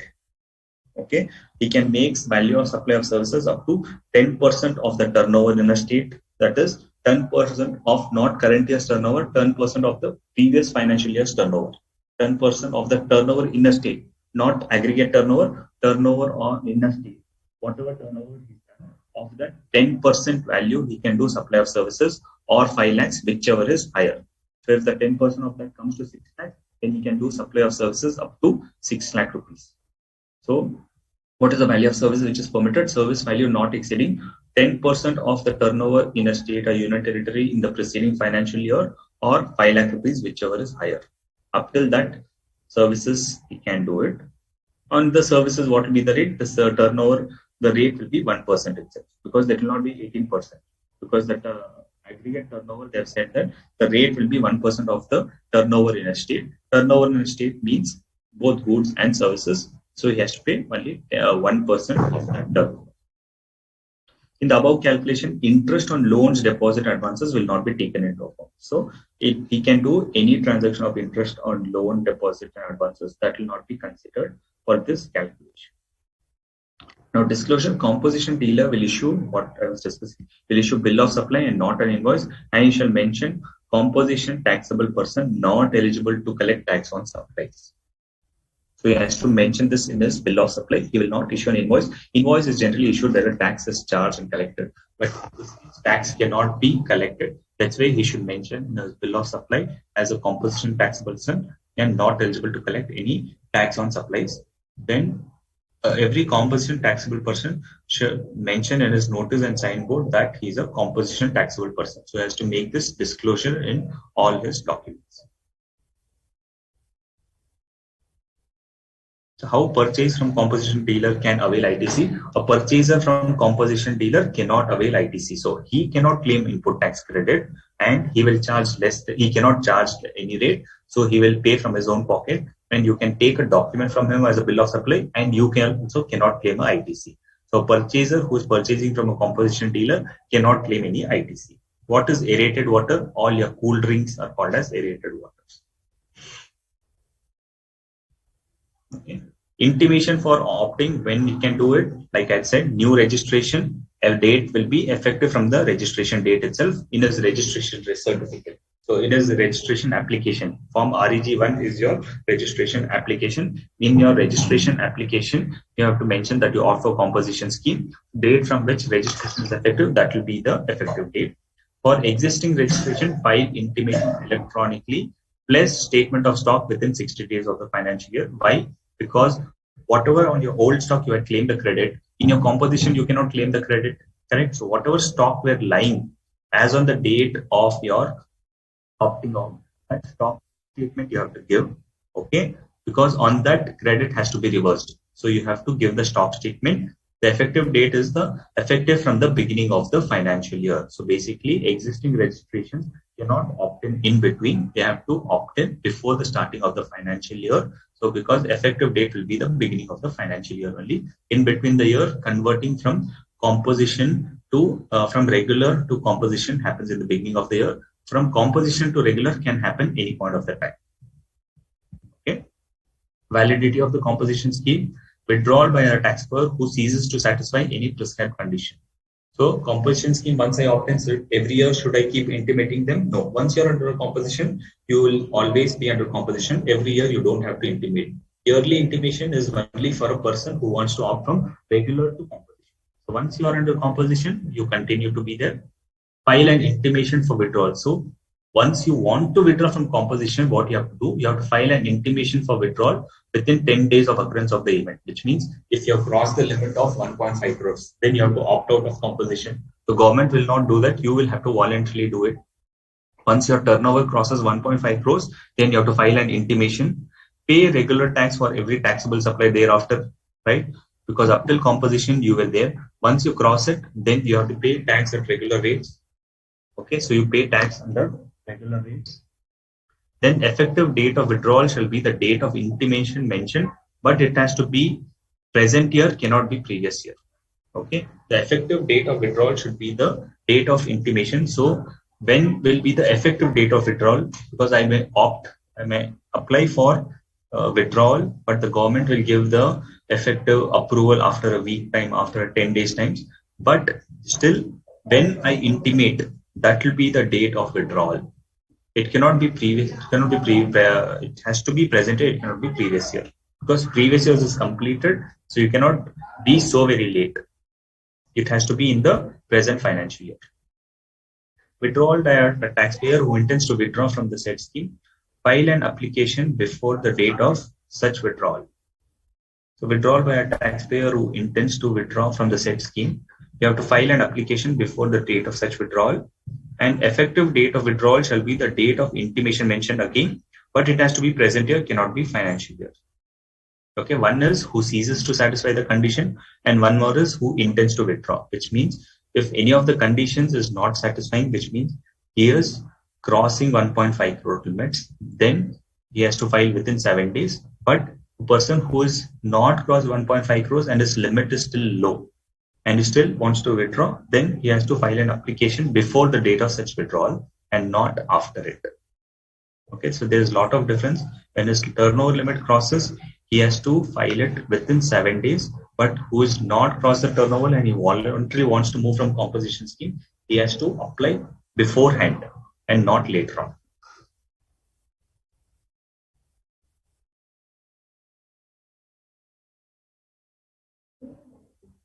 Next question. Validity of composition scheme, denial of option by tax authorities. Where the proper officer, once I've opted for composition and the officer finds that I have made some mistake and he finds that you should go out of this composition, what happens? The proper officer has reason to believe that the person is not eligible for the composition scheme or he has contravened any of the provisions, which means I cannot claim the input tax credit, but I've claimed it. Okay, in that cases, the officer can cancel your registration. Or how will he cancel the registration? Or I have to pay tax at 1%, I have paid tax of less percentage, or I am not eligible for certain category of goods like this manufacture of ice cream and tobacco products, but I still opt for composition. In all of those situations, when I violated the provisions, then in that case, what happens? When I violated the cancel officer, then the proper officer, if he has reason to believe, which means he has to have proper evidence that I have contravened the provisions of the scheme, then my registration can get cancelled. If how will he cancel?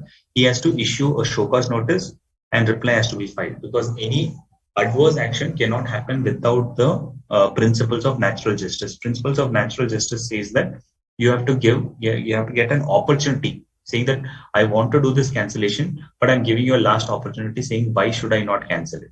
So that option is given through a issue of a show cause notice. Means a notice is given to show cause to give you an explanation, to ask from you explanation. So that's why a show cause notice is issued. A reply has to be filed by the taxable person. Officer, based on the show cause notice, he can pass an order accepting the reply saying that, okay, yours is a valid case. I will not cancel your composition scheme, or he will cancel it and pass a final order. Whatever it is, he'll give an order. Now, this order, you can take it and go for appeal saying that you're not in agreement to the order and things like that, or you can accept it and your cancellation, your composition scheme registration gets cancelled. Now, from which date the registration will get cancelled? From a date which can be retrospective date and not be before the date of contravention of the provisions of that. So it's not that they will pass an order today, pass a show cause notice today, and it will be cancelled from today. From the date when they see that contravention has happened, but it cannot be before the date of contravention. After the contravention, any day as on the date of contravention, which means from the day I have not abide by the rules, from that day my registration can get cancelled. In all the three cases, the taxable person has to furnish a statement within 30 days from the date of withdrawal, a statement of stock held by him. All the three cases means when I have withdrawn it, where I've failed to satisfy the conditions, or I'm withdrawing it voluntarily, or where the officer is withdrawing. In all these three instances, I have to give a stock statement within 30 days, because when you're opting from composition scheme, you are not eligible to claim the credit. Later on, if you move to a regular scheme, you'll be eligible to claim the credit. That's why a stock statement has to be furnished. Okay.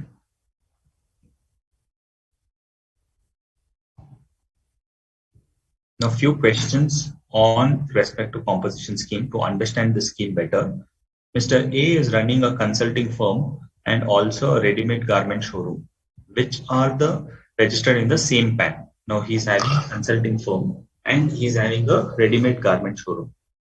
Turnover of the showroom is 102 lakhs and receipt of the consultancy firm is 24 lakhs.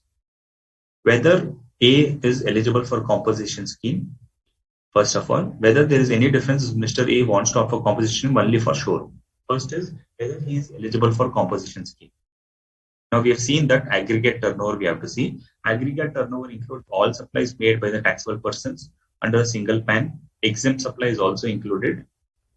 Right here, anyways, there is no exempt supply because there's only turnover of goods and turnover of services.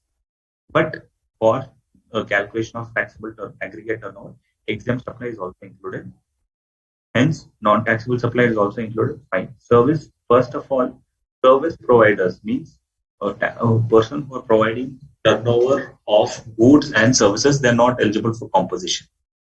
Only pure service providers can claim that benefit of 50 lakh rupees, but not everyone. To clarify, I'll just show you this slide again.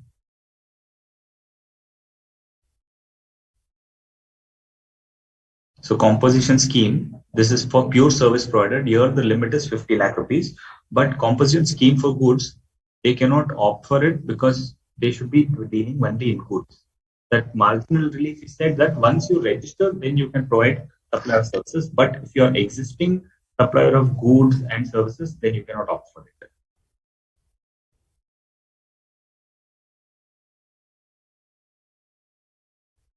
Okay. Firstly, if Mr. A is providing services in consultancy firm, he is not eligible for composition. If a business is ineligible for composition scheme, then all other businesses registered under the same PAN shall automatically be ineligible. So Mr. A is not eligible for composition for only for showroom also. Like, can he say that, okay, I'm not eligible, that I'm providing goods and services? Fine. First is I'm providing goods and services. Am I eligible? No, I'm not eligible. Secondly, okay, give me only composition scheme for my trading business. Can I opt for it? No, because composition scheme cannot be opted for one and for another, and other cannot be left out. So if you're opting for composition, you have to opt for composition for all your businesses under the same PAN. So only for showroom also, he will not get the scheme of composition scheme.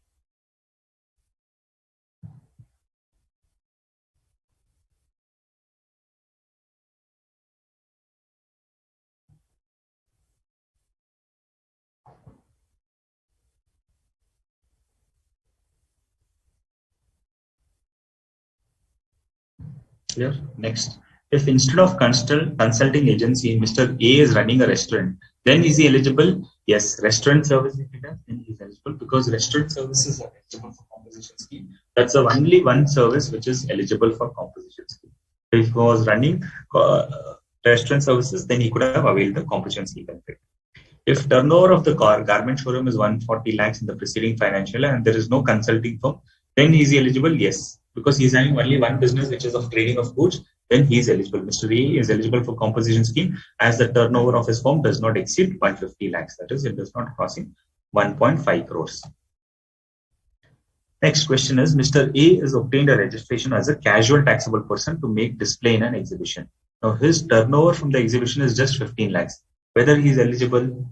No, he's not eligible because casual taxable person, we have said that is out of the scheme of composition scheme.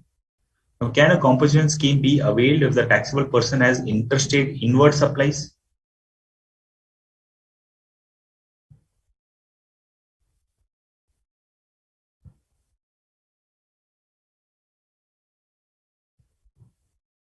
Rahul Yeshirao, yes, he cannot collect thing, but his prices may increase. Yeah, that is possible. But whatever tax prices increase, on that itself he has to pay GST. So instead of 100, if he's charging 110, then he has to pay tax at 1% on 110, not on 100. Sir, are there any penalties? Yes, penalties are there for non-compliance. So when an order is passed, the proper officer will tell him that registration is cancelled and there are the penalties. There is only required pure services goods only, right? Yes. Only in that case, composition is available. So can a composition scheme, I've said that he cannot pay, he cannot do any interstate outward supplies. But can he do interstate inward supplies? Yes, there is no restriction because the restriction is only in case of outward supplies. There is no restriction on making any interstate inward supplies. So that is permitted. Mr. A is registered in Rajasthan who is selling goods from Rajasthan to Gujarat.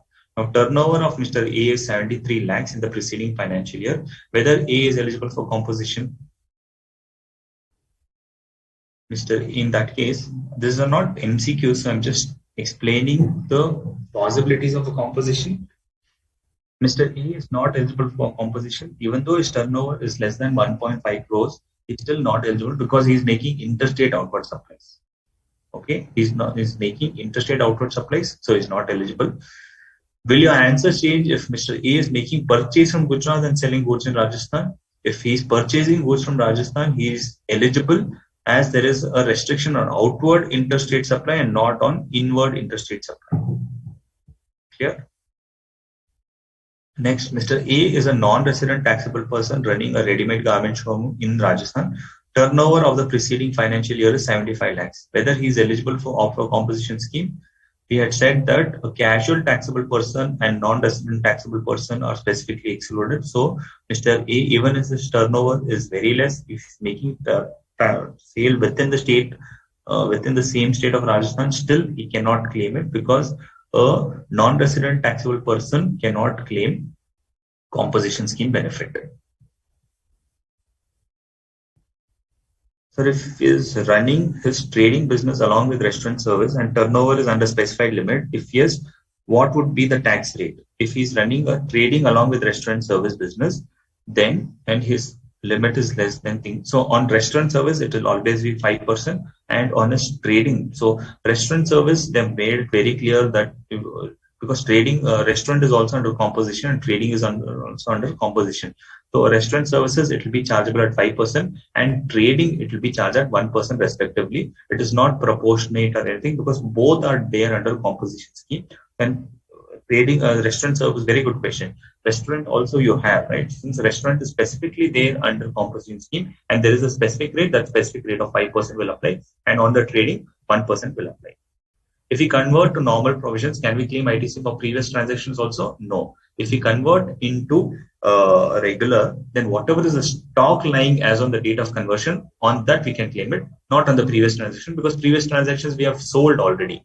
Whatever was sold is sold. Whatever is the stock lying as on the date of conversion, on that stock you have to get the bill on that. Once you give a declaration, there's a statement which is to be uploaded of your stock. Once you give the stock declaration, you can claim the credit.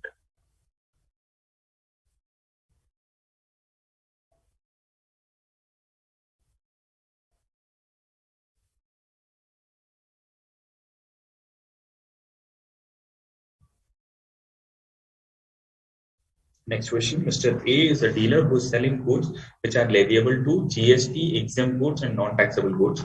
His turnover in the previous financial year is 110 lakhs, 20 lakhs, 30 lakhs, which are leviable to GST exempted goods and non-taxable goods, which means 110 are those goods which are leviable to GST, 20 lakhs are exempted goods, and 30 lakhs are non-taxable goods, whether A is eligible for composition scheme.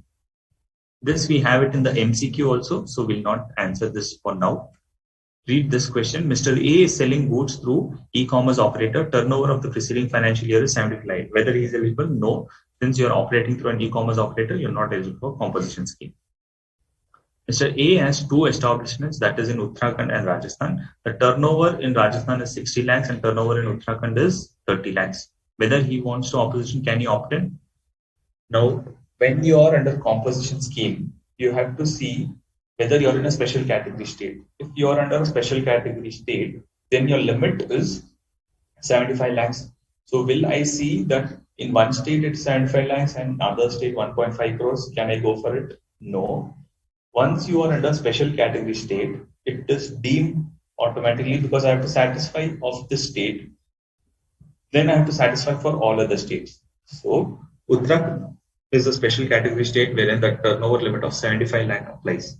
So even if in Uttarakhand my turnover is less than 75 lakhs, I have to see the aggregate turnover. If my aggregate turnover is crossing 75 lakhs, then I cannot opt for composition scheme in Uttarakhand.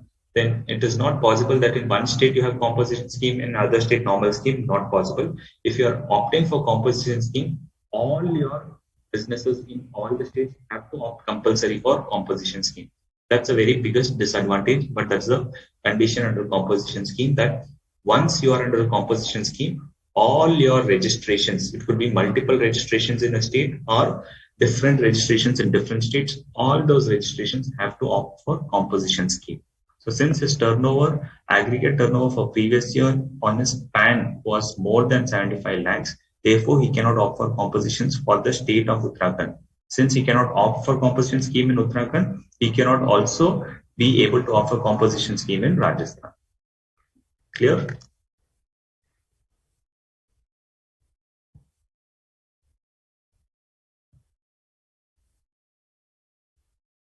Restaurant in regular scheme also cannot claim ITC because the rate notification for the restaurant service is modified in such a way that all the restaurant services have to charge 5% and they cannot claim ITC.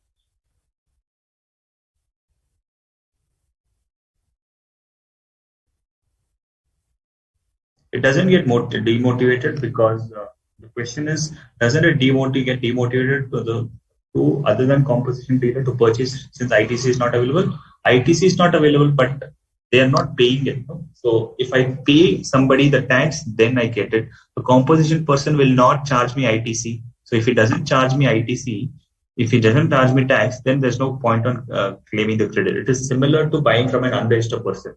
An unregistered person doesn't charge me GST. So I don't have to claim ITC since I'm not paying tax to him. I'm not paying to the government through him.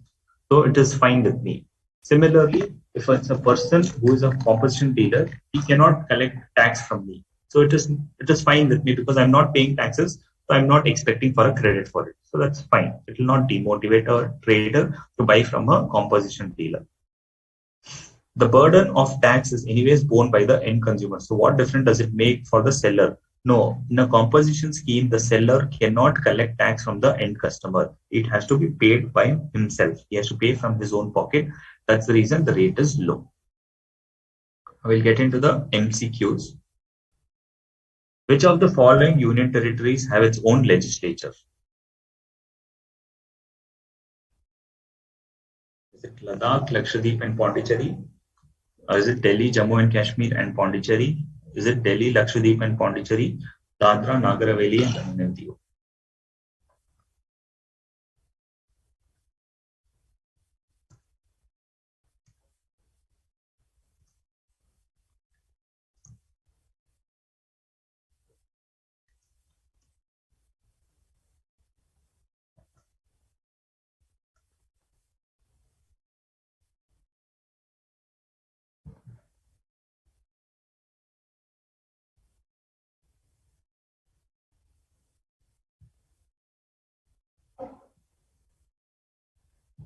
Restaurant in regular scheme will collect 5% from the customer.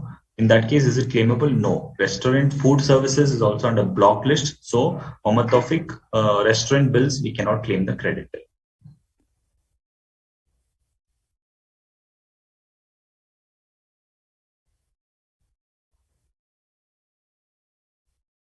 Yes, most of you are answering this correctly. We know that there are 3 union territories who are having with legislation. Don't get confused.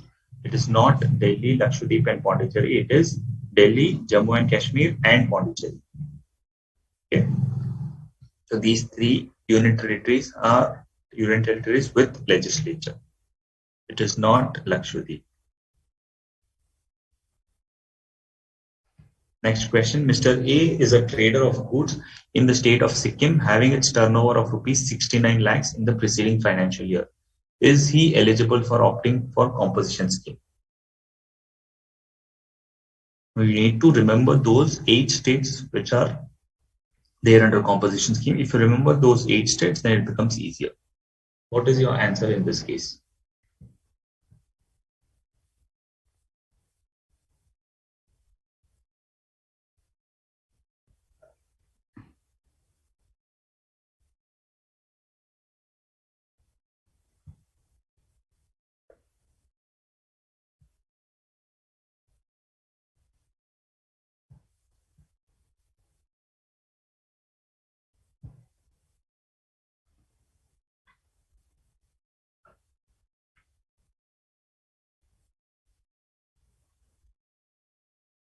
Akash Neil, Sneha, Harshit Maurya, please update your apps and then send me the answers.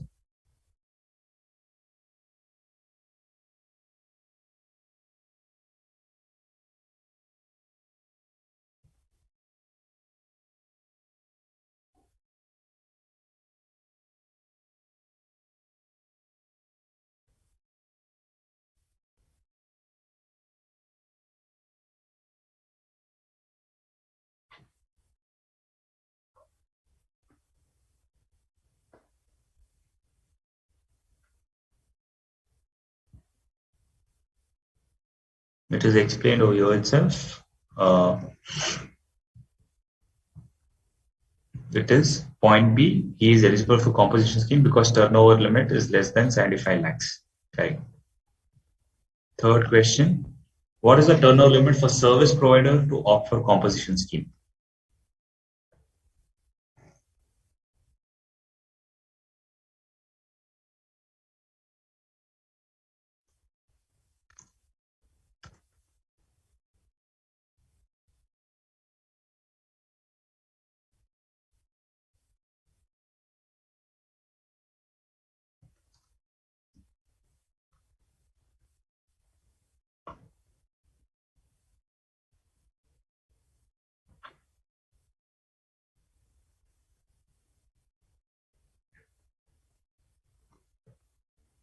Three, the answer is D. Somebody saying D. No, this is the way.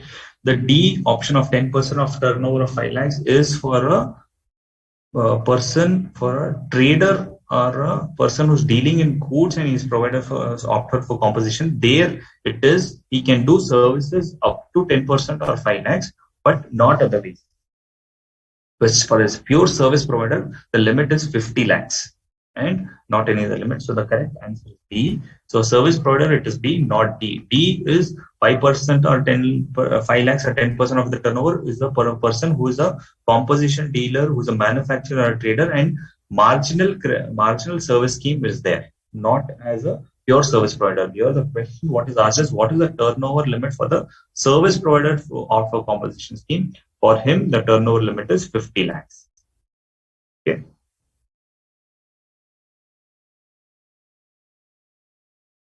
Mr. A is a non-resident taxable person supplying goods in the state of Himachal Pradesh. His turnover is 87 lakhs. Is he eligible for composition scheme?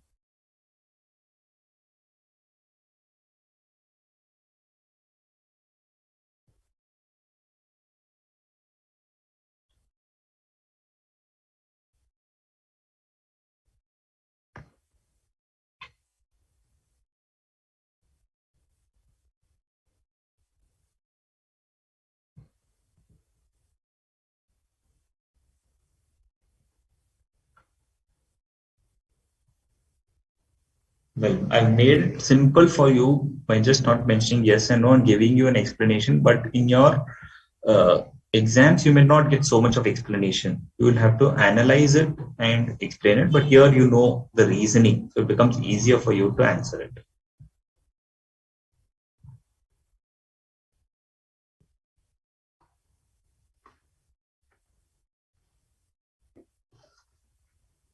In this case, yes, it is obvious that the answer is D, because composition scheme shall not apply to a non-resident taxable person.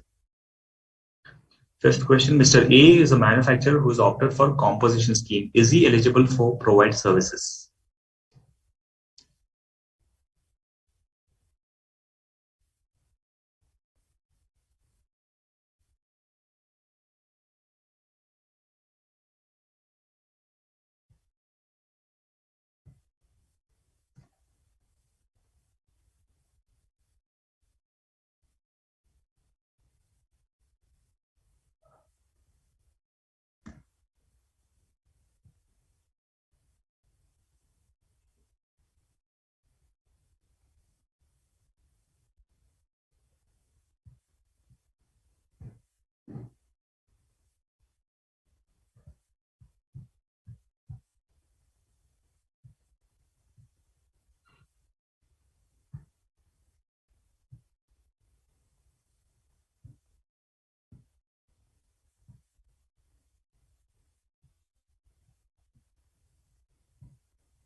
A composition dealer pays tax when he purchases goods.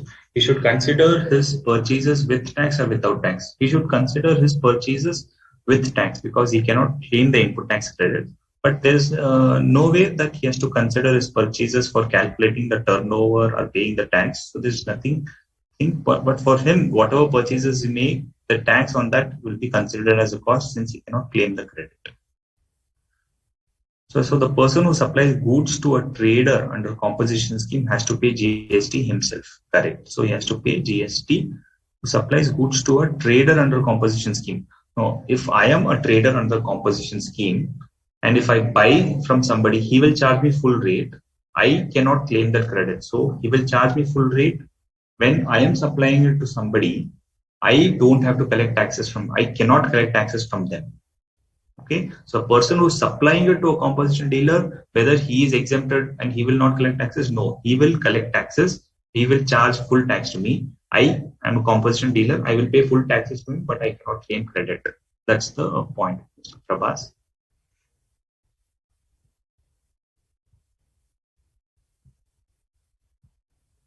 Question number 5.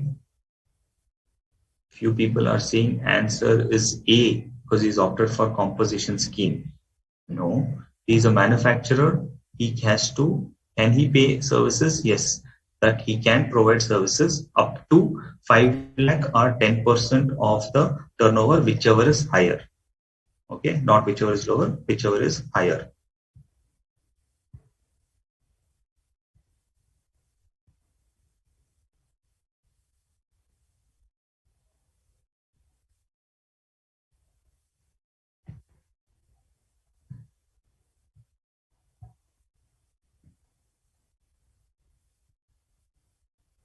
Sixth question, the GST be payable by a composition dealer who is a manufacturer is liable for GST. How much? How much is he liable to pay?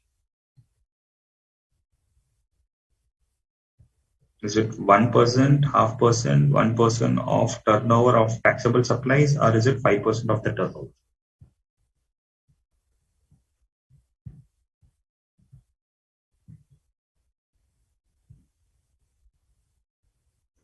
Vimal Kumar and Harshita Moria, your questions, I cannot see your answers.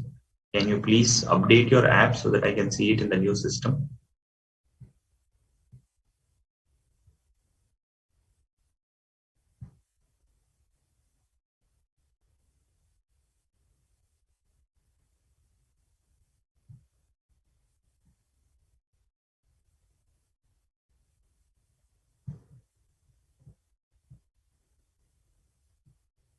6 answer is 1%. Yes, it's 1%, but what 1%? 1% of taxable turnover or 1% of turnover in the state? Which one is it?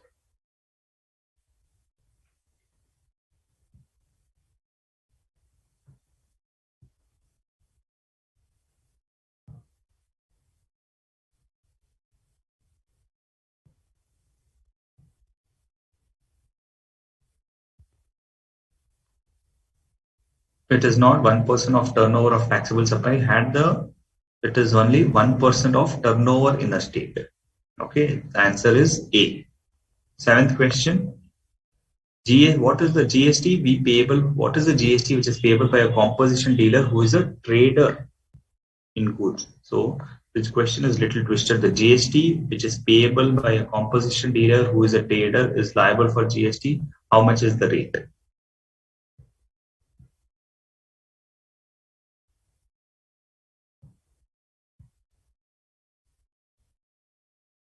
Somesh Karath, turnover of previous year is aggregate from both turnover of goods as well as services. In case of higher of 10% of turnover or 5 lakhs, no. In that case, you will see turnover, full turnover of the previous year, including services. There, that limit will not be calculated. You'll have to see the total turnover.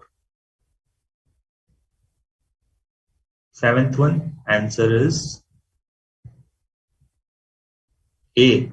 So what is the difference between question number 6 and 7? Some people are saying answer for 7 is A. So what is the difference between 6 and 7 then? 6 we said he's a manufacturer. 7 we have said a trader. So is there no difference between manufacturer and trader?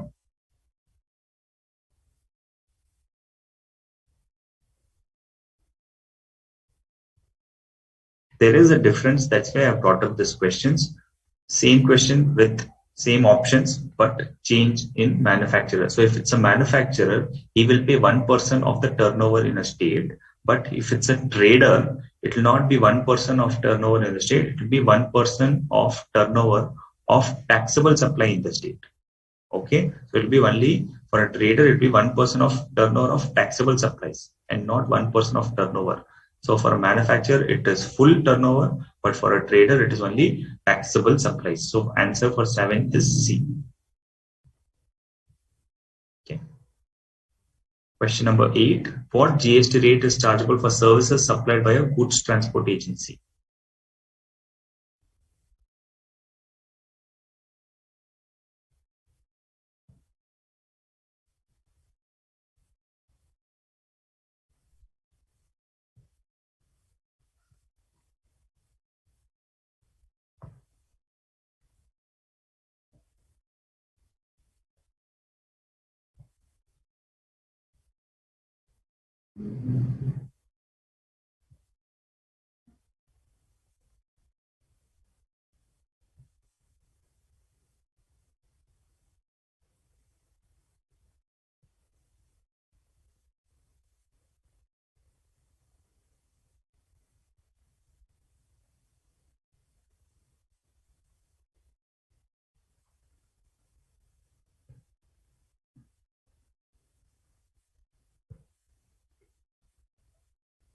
Very simple.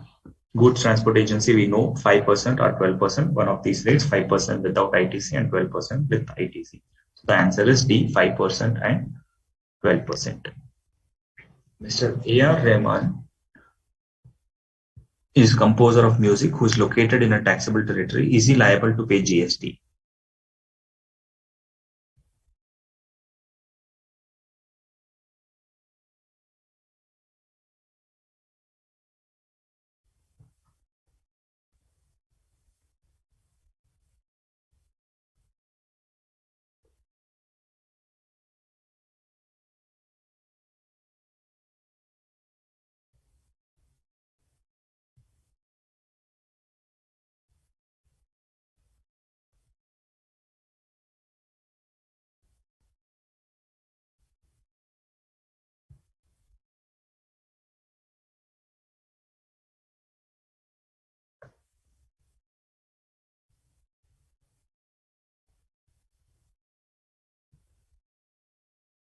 Somesh, 6% is for service provider or for composition. So in this case, we have not saying in the previous question, we didn't say is opting for composition. We have just asked what is the rate. So normal rate, it is 5% or 12%.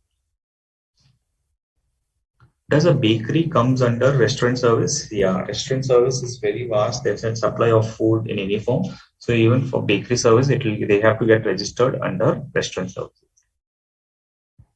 9 option is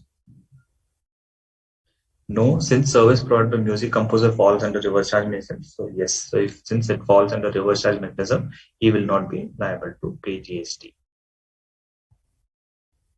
Question number 10. Mr. A is a registered taxpayer under GST. He has 3 branches which are situated in Karnataka, AP and Telangana. All the 3 branches are registered in the respective states with the same PAN.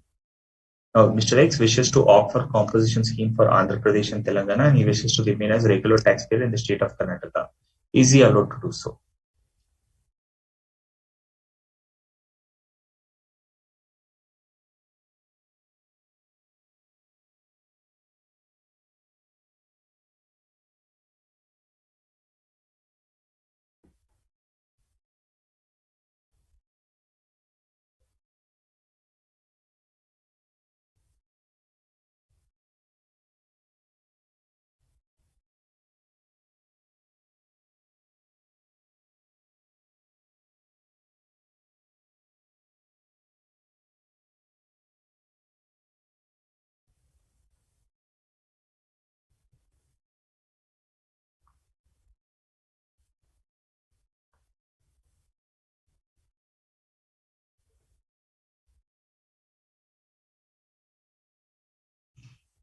Answer is B. He cannot.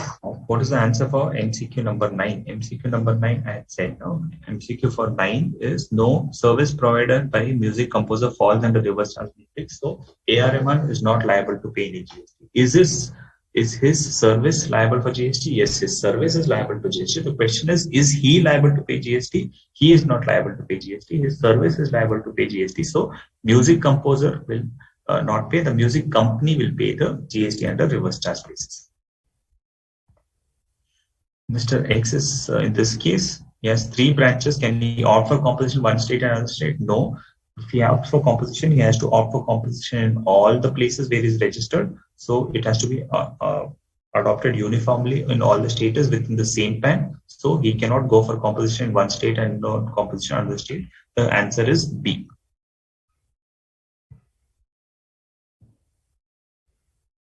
Which of the following statements are true with respect to composition scheme supplier? He can't issue tax invoice on outward supplies, but he can avail ITC.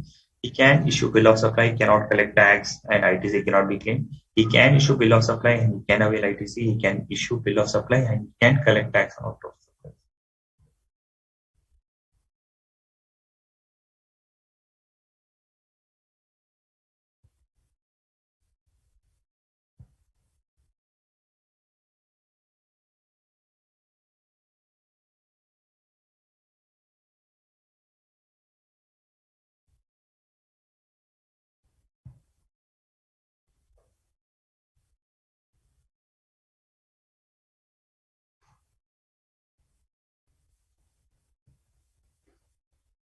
Good. Everybody are clear, crisp, and understanding things clearly. The answer for 11 is B. He can issue bill of supply. He cannot issue a tax invoice. He can issue bill of supply. He cannot collect tax on his outward supplies, and ITC cannot be claimed. Yeah, 11 answer is B. Last MCQ for the day, which is not an advantage of a composition scheme levy. Low rates of taxes, simple calculation of tax based on turnover, simple annual return, or more compliance is required.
On your question, one of the person has asked on author. Yeah. So author, we said it is under reverse charge, but anyways, there is an explanation given in the same notification wherein an author who wants to pay tax under forward charge, only it's for an author. If author wants to pay tax under forward charge, then he can pay it. No thing bar from him. So if an author wants to pay tax under forward charge, he can pay it and he has to make a declaration. I think one person had asked a query that can we pay under forward charge? Yes, only an author. Generally, it's under reverse charge, but if he wants, he can pay it under forward charge as well. But he has to give a declaration and he has to mention in his invoice that he's paying under forward charge. D, the question is D, which is what is not complicated, which what is a not an advantage, which is basically what's the disadvantage? 12D. So it's not B, the answer is 12D. Annual return means what? Means one return. So for whatever his turnover on that, he will pay taxes on a quarterly basis. And instead of filing monthly return, he will file one annual return. That's one. Annually on his turnover, he will file one return declaring his turnover. Till now, we have been learning theory, but don't we have numerals like income tax? We have numerals, so we have special. Once you understand this theory, because the numerals will not be for each chapter. So numbers will be for all put together. So we will have a number in a problem solving session once you understand all the topics, because I will be taking some topics and other person will be taking other topics. So we don't want that to get messed up. So once you learn through all your topics, then we will have a practical problem solving session wherein all your theory will get converted there. That's the reason once you understand, take the session, please read through it so that you can learn through it and then you can apply it. But at the time of application, you'll see a lot of new things. But if you read through these questions, if you read through these chapters, then it will help you to remember that and make the application in a better way. Any other questions on the topic of charge?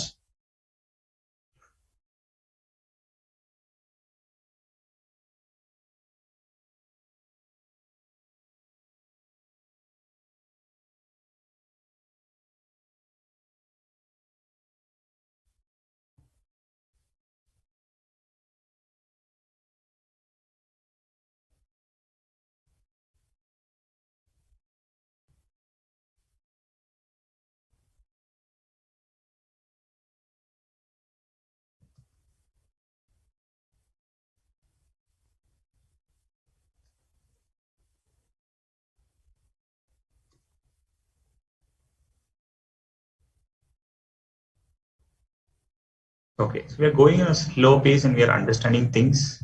That's good. And I'll just upload this notes and it will be available to you. Thank you very much completing the session today on time so that you're not burdened with extra time stretching. Thank you very much. See you in your next class.